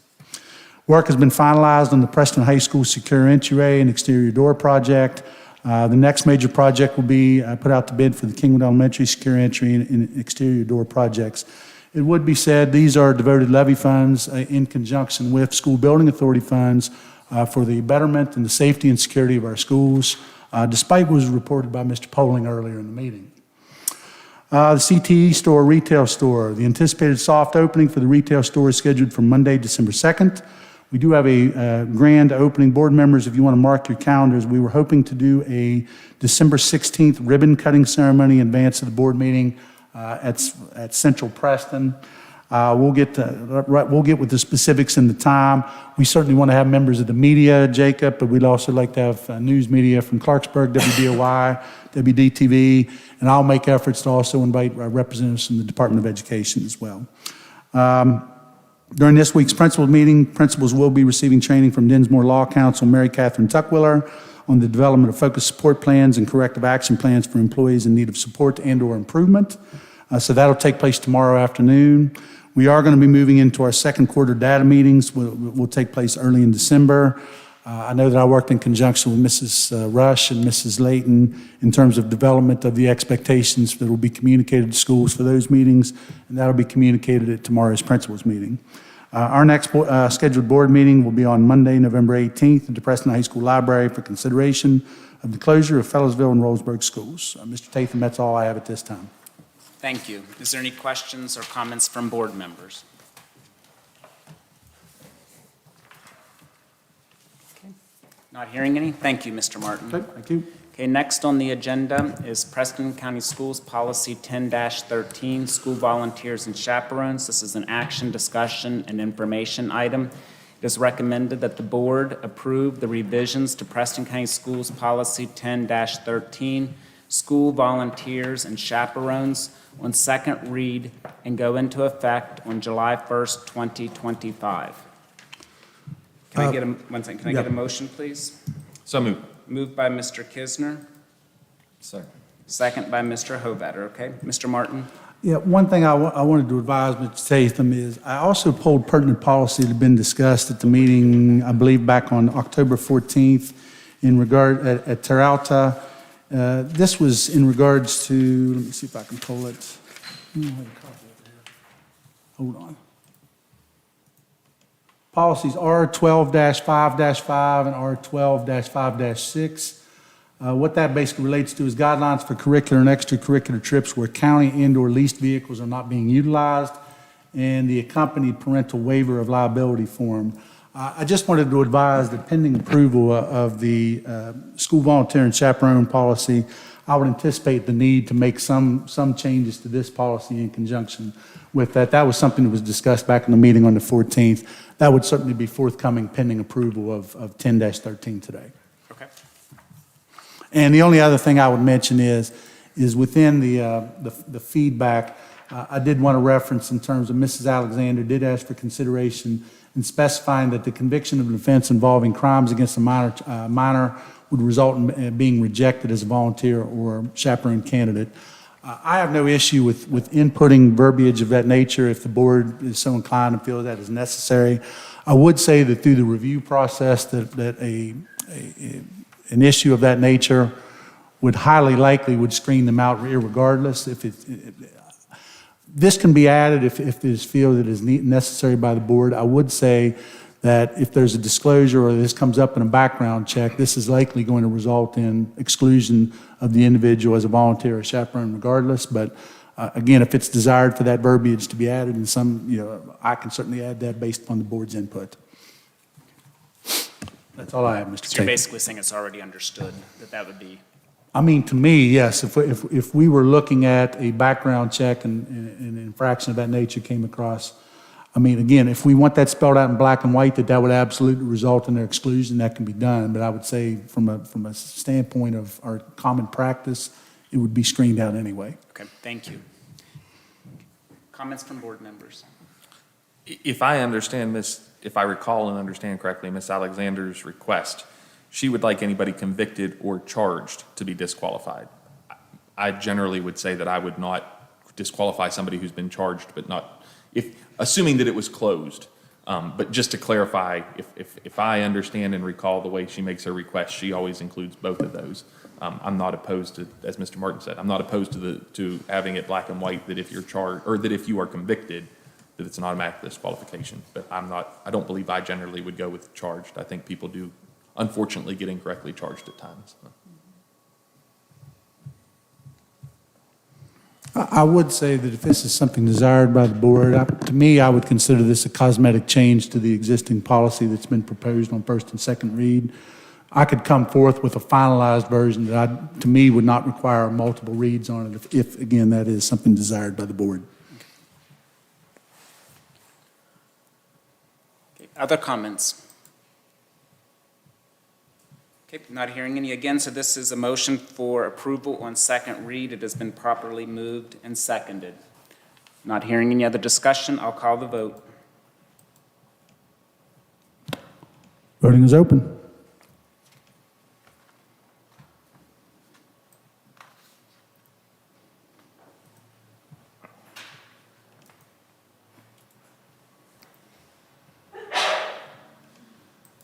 Motion passes 4-0.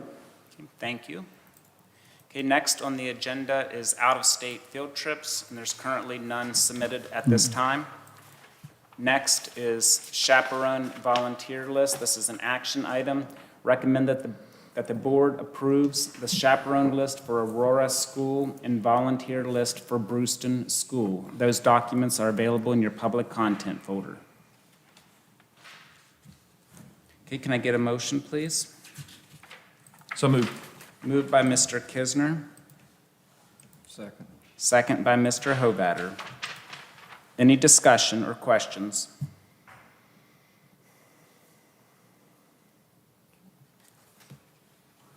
Not hearing any, we'll call the vote. Voting is open.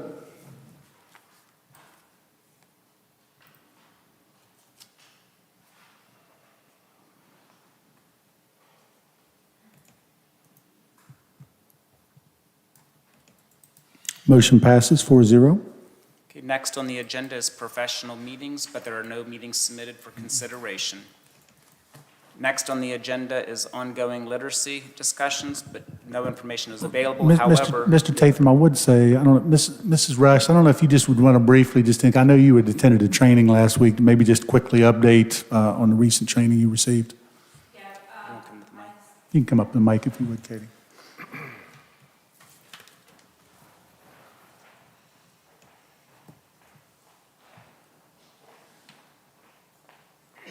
The State Department just had a training on writing, specifically on all of the tools that we have in our GSA testing system. There's a bunch of different practice tools.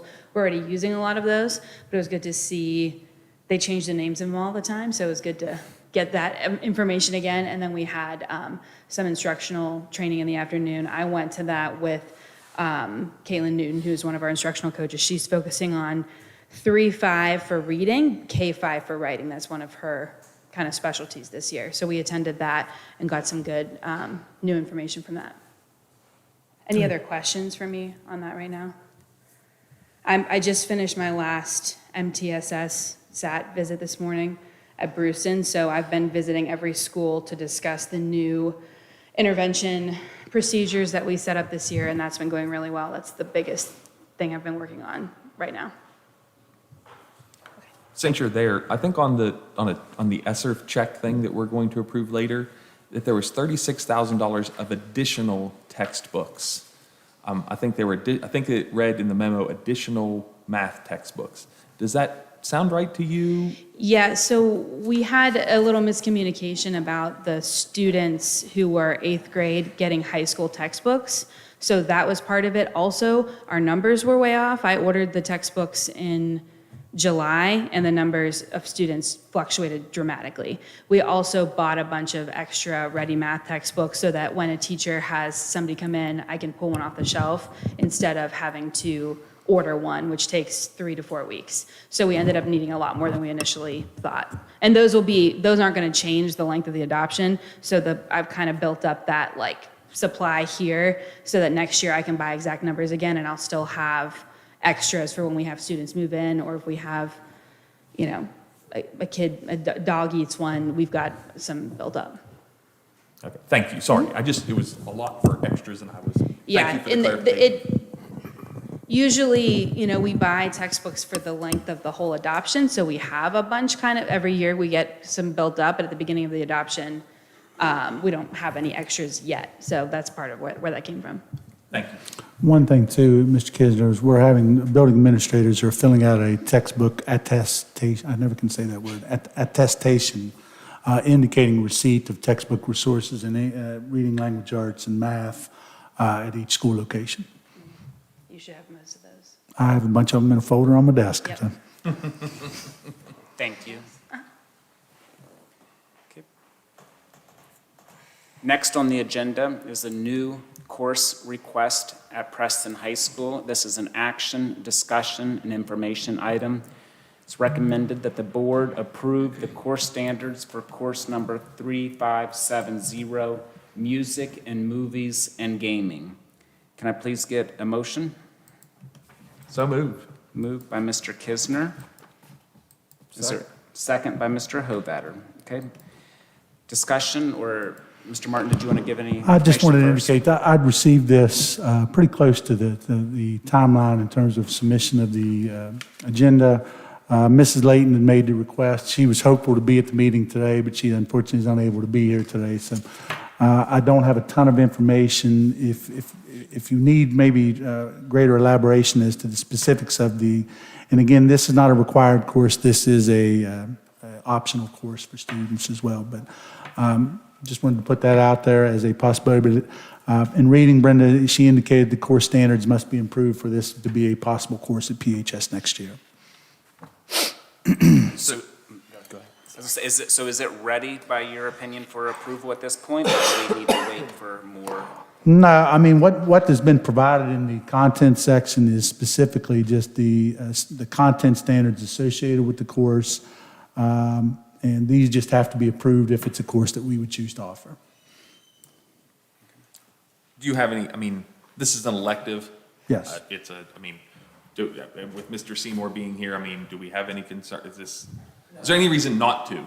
I mean, like, is this created a burden on something, does it? This would be a local credit given, so, I mean, as long as we have standards, and they're based on West Virginia standards anyway, we should pull them from there. Yes. I have no reservation on this, it's elective. Do you know we have a teacher that's wanting to teach it? I'm pretty sure it'd be Ms. McCoy. Okay, thank you. And does this create like a financial burden or anything where they would get extra pay for it, or is it already No. included? No, it would just be worked into the schedule. I mean, we start scheduling basically January. next week. Hmm. The minds of us get together, so we needed to know whether this was gonna be one of the courses. And we offer courses, and sometimes we don't have enough teachers to teach them, so then we just move the kids who selected a course to a different course. Or the interest level for the students as well, if it's Right, not sufficient. sometimes, like if 3 students sign up for this, we won't offer it. But if 25 do, then we would offer it. Thank you. Okay, any other questions or comments? Yeah, I have one. What is this ran through? Is this a Pierpont class? Or is this a weighted class, or is it just a general, no, because like the 3750, usually comes in front of the college courses, like some type of number. So do we know if this is a college course? Colson, I don't know if that'll be associated with the college. I can certainly find out. Yeah. Honestly, I don't know, with Mrs. Layton not being present, but I can find out. Yeah. But anyways, before we go vote, I think it's great. I always encourage more options for classes. You guys know how I feel. So I think it's great. And currently we offer a music appreciation class at the high school already. So moving forward, Mr. Seymour will be happy to get in contact. But if we're going to offer a new course, I think we need to put out there that we're offering a new course. That way, if we want this to happen and we're taking time to discuss, deliberate, students know, and that way they can sign up for it. So, but that's all for that. Any comments? Nope. Okay. Okay, not hearing anything else, we'll call the vote. Voting is open.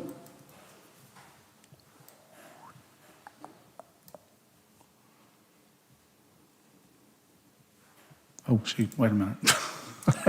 Now voting is open. I thought it was open.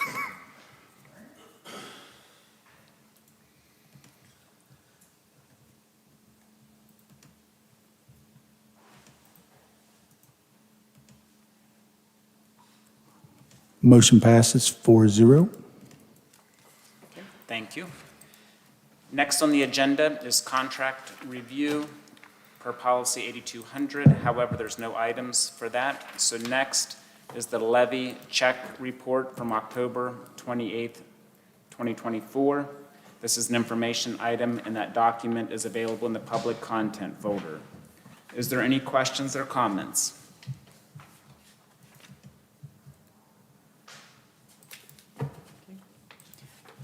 Not hearing any.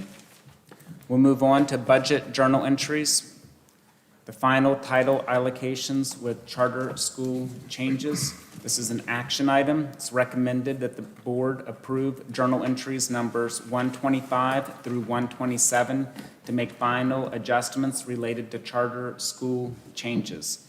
All those documents are available in the public content folder. So moved. Okay. Moved by Mr. Kisner. Second. Moved by Mr. Kisner, second by Mr. Hovatter. Is there any discussion or comments or questions? I just need I don't know. Can I have a brief overview of what this is? What are the charter school changes? Shane, I don't know, can you speak to this? This is like following, a certain amount of money has to be devoted to potential charter schools. Does that have anything to do with it, or? This has to do because every year, title and the state aid and all that stuff is based on estimated enrollment in those charter schools. So it takes then, after October, student count and things like that to readjust based on the actual charter school numbers. And whatever they increase or decrease either goes away from us or comes back to us. In this case, we lost funding, not a ton of funding, Right. but some funding. This is for the titles specifically. And that's because those students are not attending Preston County schools, but are attending those schools, and the title is, One of the many. Or few. and the title is federal money? Yes. And there'll also be adjustments to state aid to some regard as well. Thank you, Katrina. Thank you. Any other questions? Okay, not hearing any, we'll call the vote. Voting is open.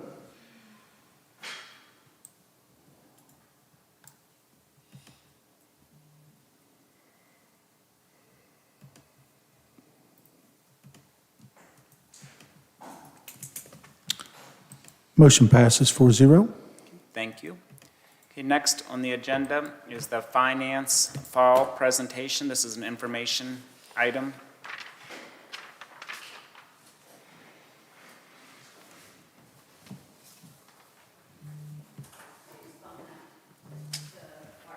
Yep.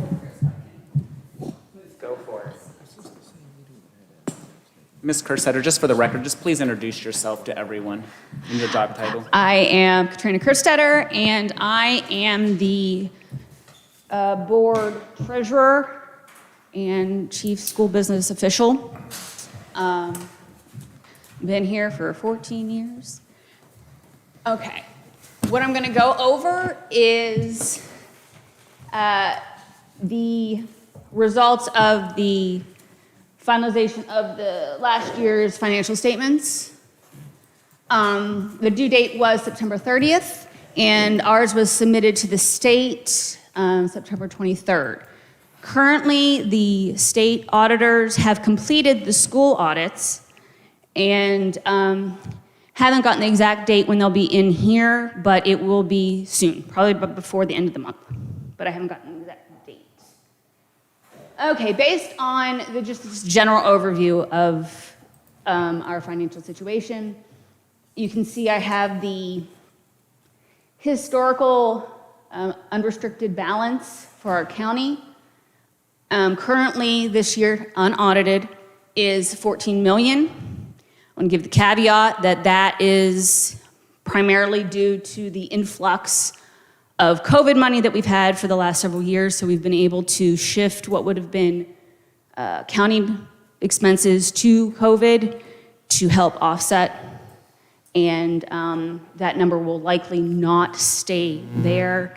It will become a lower number based on just general spending that will need to happen. And along is the... Well, Ms. Kerster, one thing I meant to mention to the board in my section prior to getting here, I mean, based on comparative enrollments from last year to this year, we have lost 176.733 students, which equates to a substantial portion of state aid formula monies. I think Mrs. Varner, when doing an estimate, that was approximately 15 professional positions and 18 service positions.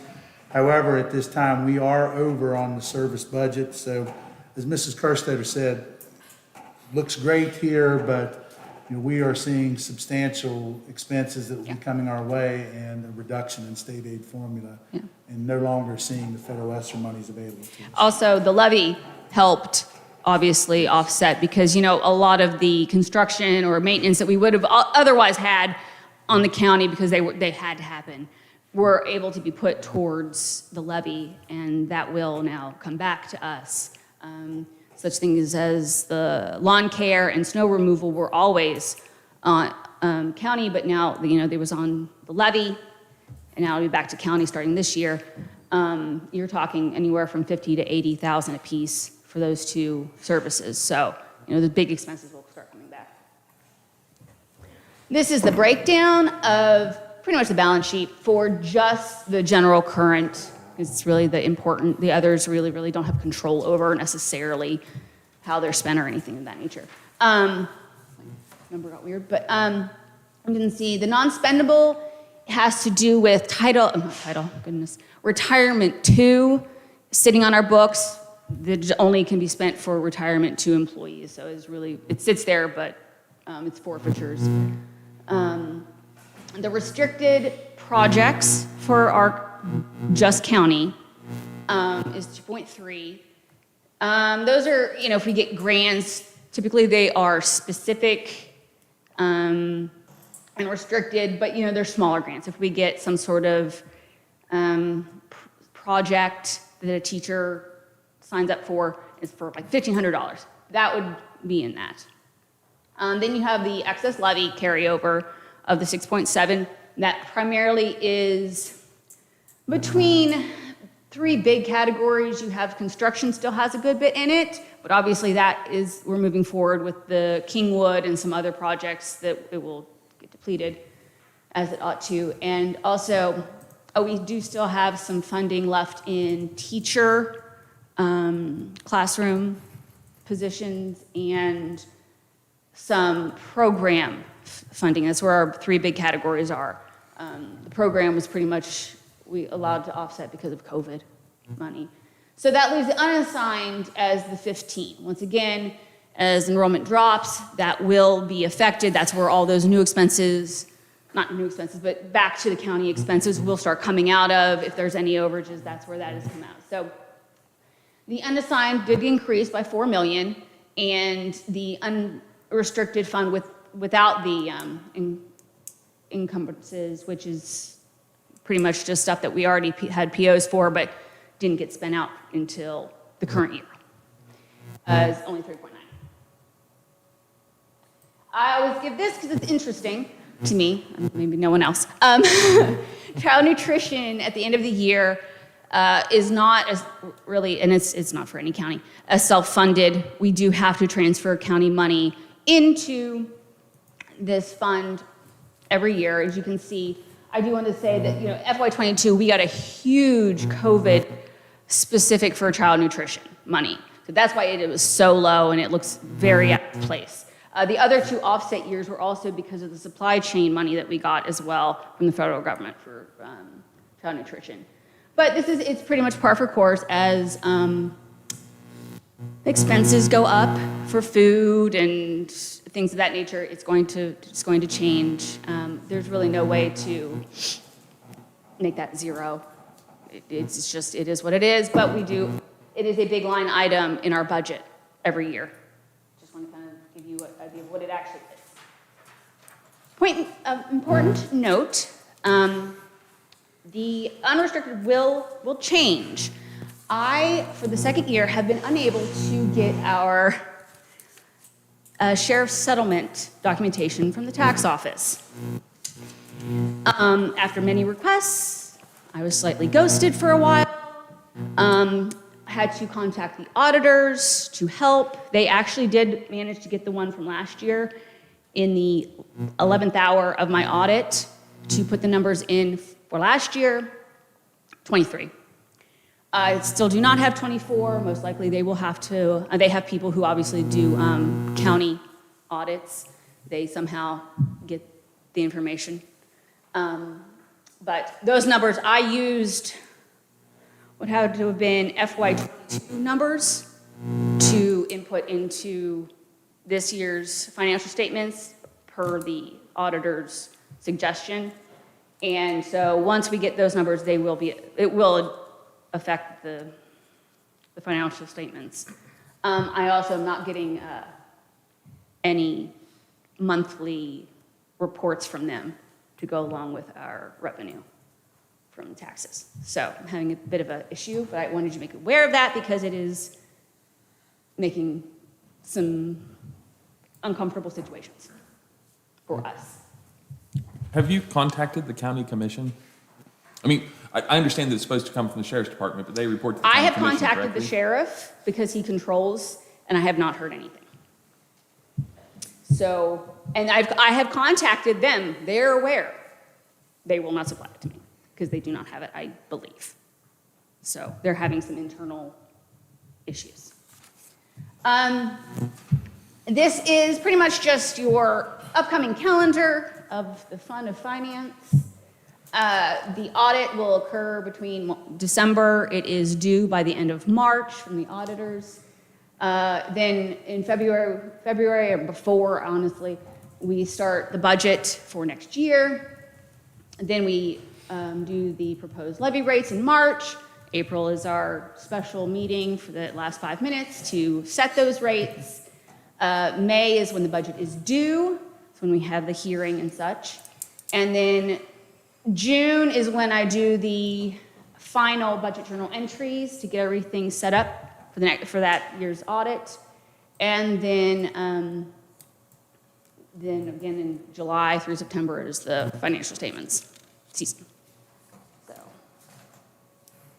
I also provided to you in your online is the carryover information, so you can see how everything was allocated from one year to another. It's just resetting up the line items, especially in like grants. So it's just taking the end number from the grant and making it the budget. Those have to be done in October. I also gave you the October cash flow. The top section shows you where that those budget journals hit cash, so you can see where it changes. And then I just gave you the October monthly financial reports. And that is the correct one due to the fact that all the financials were over and everything looks correct now. Any questions? Questions from board members? A follow-up, a couple meetings ago, you had done some year-end balance transfer carryovers. That was what you're seeing. That is the Yeah. end result. You've already approved all the budget journal entries. Yeah, in those, there was a bunch of new items. So like, there was a bunch of accounts that were labeled as new. It's just because in FY '25, they weren't there yet. They weren't in the original budget that I set up in May. So they're new to 25. They're not new in the general scheme of things. When you So they were input, not new chart of account items. they're not new projects or anything. It's just, it was the first time they were used in '25. Okay. So Weave is just, if you use it for the first time in that year, has nothing to do with past years because Weavis is very segmented. Then the first time you use it in this year is when it says new. It's not new, great scheme of things, it's just new for this year. Okay. Thank you very much. Anything else? Thank you.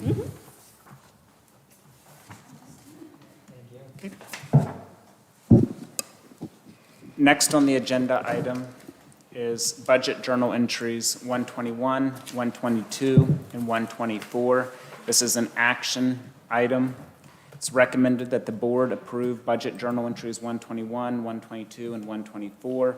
And this is for the Highmark Foundation Grant, Early Literacy, Communities and Schools Grant. Can I get a motion, please? So moved. Moved by Mr. Kisner.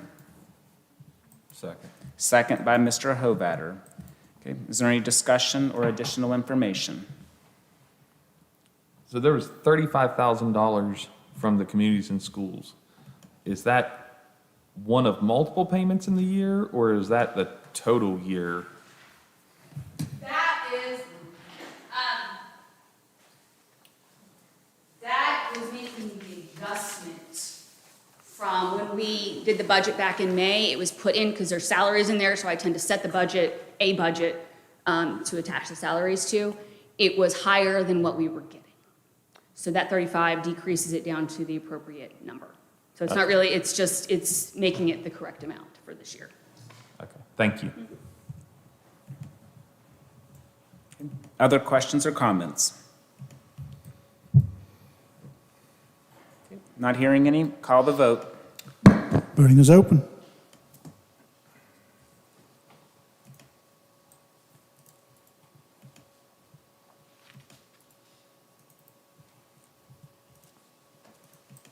Motion passes 4-0. Okay. Next on the agenda is the excess levy report as of November 7th, 2024. This is an information item. Just a quick question. Is there a reason why this can't be a public document? I've always felt like it was a public document. Was it, or has it always been administrative? I'm just honest, I didn't know, it can be moved up. Katrina, is there any reason that this can't be included in the public section? I'll make sure to get it moved. Okay. Is there any comments or questions? The way I read this is money we have available. If you look, yes. Let me give you a little break.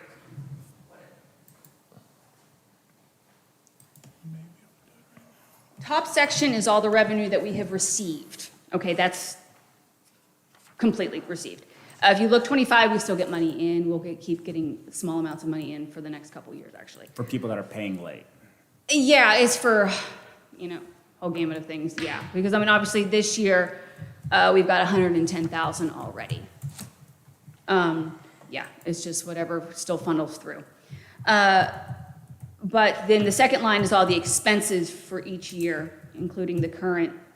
And then the third line will show you the balance as of the current scenario in all the categories. And then the carryover. That's really probably not, it's not really carryover now, it's for the carryover at the end of the year. But it shows then the increases toward the columns. So it shows you that last bold, shows you what we have right now as of that date. So when we've seen other reports that would say that it has carryover, I always want to call it a surplus and I try to get it right. But is this amount in those amounts? The, like the carryover budget journal entries, those 300 items that you saw. Yeah, so like our full October. carryover unencumbered balances. Is this considered encumbered or is this? No, this isn't encumbered, this is just available. That would have been, the balance, switch over, the carryover would have been that first balance column. Okay. And then the additional things were added. But that doesn't include, like I said, once it becomes a working document, it's no longer that stagnant carryover specific. But this is how I determine what is in each category at the end of the year. Okay, thank you. But it is included, yes. So I have a question then regarding, so teachers, there's 1,100,000 left for teachers. And from my memory of the levy call, that's for new teaching positions, is that correct? Or No, that's for just classroom teachers. classroom teachers? So it could be for any, But that's because we've not been able to fill those positions, like those, we have a lot of positions on our professional agenda that we posted them yeah, we and no one don't, applies at this for point, if them. we would need to start, we would get an extra student somewhere and have to hire a new a new teacher, that's where that money would most likely come out of now. Because we don't want to, when we're going through personnel season, you don't want to bank on that number to keep people necessarily, because you don't know what you're running through the current year. So we have tended to use it for increased enrollment scenarios in the past. Like when we added additional positions this year, we used the money. I think we added a third grade position to Brewston, for example. Yes, so I used a lot of ESSER money in the past instead of levy money for additional positions because we had the ESSER money and I had to use cost center ESSER money to cover those positions. And we had that money to use, so I always pulled additional positions out of ESSER money instead of out of levy money because I knew we could hold this. So when we got in a bind for this year, I would have funding to be able to cover, and that's what we've been able to use. Yeah, we've offset it. That we needed for this year. And the ESSER monies were prioritized because of the fact they had a finite timeline for them to be spent. They have to be basically spent by the middle of this month. Yes, and I couldn't use ESSER money for any positions this year because we couldn't have had it closed out by the end date. What is our normally yearly expenses, like approximately in millions, billions, whatever? Last year expenses were 65 million. Okay, that's what I thought. If you But, look at the I thought balance, it if you was- look on the balance sheet of the document provided, I provided the financial statements, but I believe it's 65 million if I remember correctly.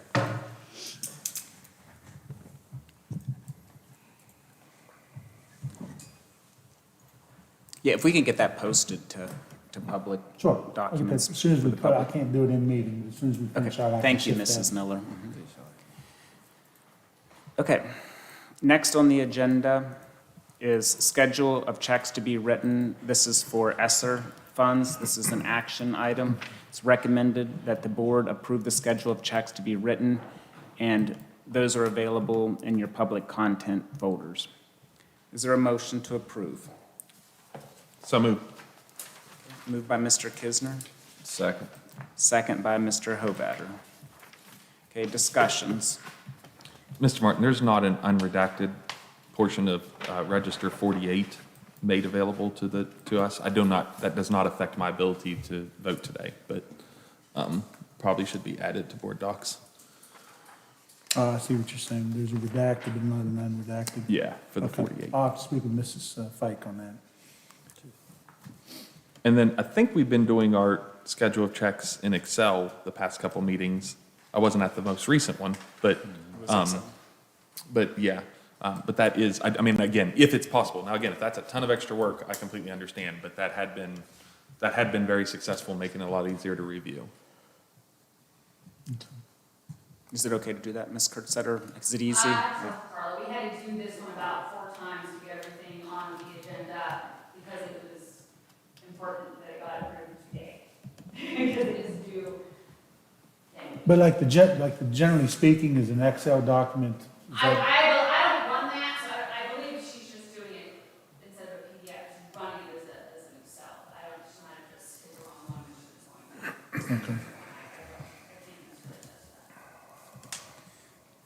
Okay, before we call the vote, just as a matter of clarification, we're down now to the minimum for a quorum, 3, so all 3 board members have to vote. There can be no abstentions on this. Okay, so is there any other questions or discussion? Guess I don't have to look this way. Brooklyn, you got I don't know what you said down there, but. Okay, we'll call the vote. Voting is open.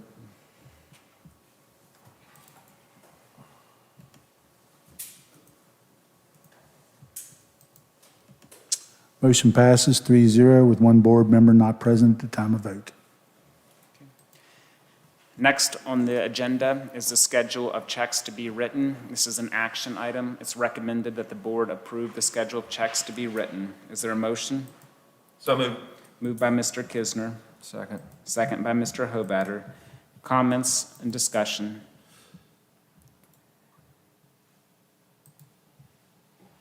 My question would be, why can't we have this back in the public content folder? It's only an executive content.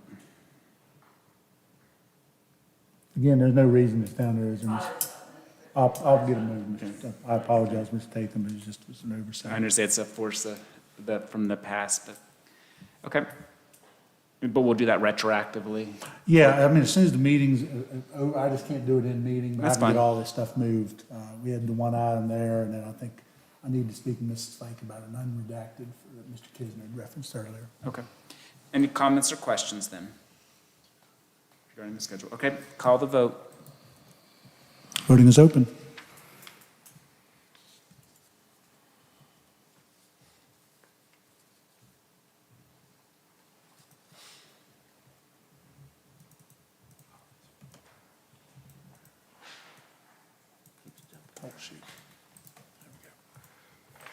Motion passes 3-0 with 1 board member not present at time of vote. Thank you. Okay, next on the agenda is the maintenance work order system update. This is an informational item. And those files are all available in the public content folder.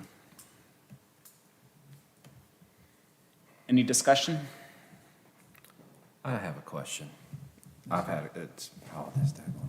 So with Mr. Murray's position, does that keep him from doing any self-submitted work orders or completing any work orders? Because No. since my time on the board, his has always been 0. And I'm just questioning Matthew's why. involved in some, I think it's just been more of a process. I mean, I've seen him involved, for example, like work out in the CTE building, and he was working in there. I think it's just more so it's typically processed through the other members of the crew. Okay. I mean, it's definitely more common for the rest of the crew to be working on it, but Matthew does participate in some of the work orders. I just saw the 0 every time. I was just wondering why. He needs to make himself look a little better. He needs to Yeah, a include little himself bit. on some of those.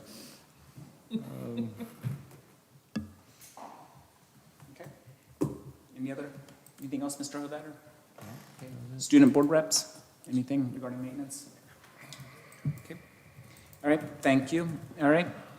The next item on our agenda is adjournment. Is there anything that needs to be added that we've not already discussed? We already have 2 issues. We have the student. the student, the policy from Mrs. For the student, Arbogast. yeah, and then Libera, those two items on the agenda. Okay. Any other items for the agenda? Yeah, Future meetings. I do need to circle back to Mr. Hobart discussed about the bus safety. So I want you to get that added. Okay. Yeah, I'll add one. As discussed during delegations tonight, and I know we talked about it last year while I was serving on the board along with Margot, we talked about the loss of students and our ability to combat that. So I think, as we mentioned, as made aware tonight, we don't do any exit interviews. So I feel like that's at least something we can discuss. You know, don't do it right now, but Yeah. place that on the agenda, get everyone's thoughts out there, what we can do. So just exit that for me. interviews for students Yeah, leaving? I mean, the only thing I would say there, Colson, is there is it is required for parents to come in and meet with school officials. I mean, we can come up with a formal basis of questions that are devised, but it's not like they just call in and say, I'm done now. Like, there is a process where they do have to come in and fill out certain paperwork that needs to be completed, but I think we need to more formalize that process. Right. Because I mean, Detailed questions to kind of ascertain So the can we, why. can we just put it on the agenda? Sure, And certainly. then maybe you can beforehand put in a folder, Certainly. everything that's currently done Yep. as far as paperwork. all right, thank you, I appreciate that. Thank you, Colson. I just want to take this moment, personal privilege, to apologize to Aurora for not being at the hearing, and to Fellows,ville and South for not being there in person. That was not, there was things scheduled way before that I did not have the ability to change. So, for those of you that were listening, thank you guys for forgiving me for missing those. Those were very important hearings. Mr. Kisner, thank you for you taking some of the time away from your scheduled trip to make sure that you were present for those meetings in any manner that you could be. I thought logistically I was a little bit better. I think that we could hear well and all that. I know in years past that's been an issue, but I was a little worried before the meeting started. We kept flickering in and out. I was getting a little concerned. Apparently, once I turned off my camera, they allowed the connection to stay, so. That camera's eating the bandwidth. Okay. Anything else? Not hearing any? I'll take a motion for adjournment. So moved. Moved by Mr. Hovatter, Second. second by Mr. Kisner. Okay, any discussion on the motion to adjourn? Okay, not hearing any? I'll call the vote. Voting is open.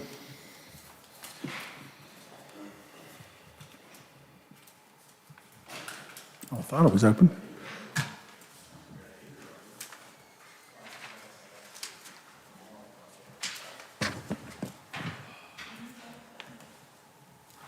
Shelley's not present. Motion passes 3-0 with one board member not present at 12:09.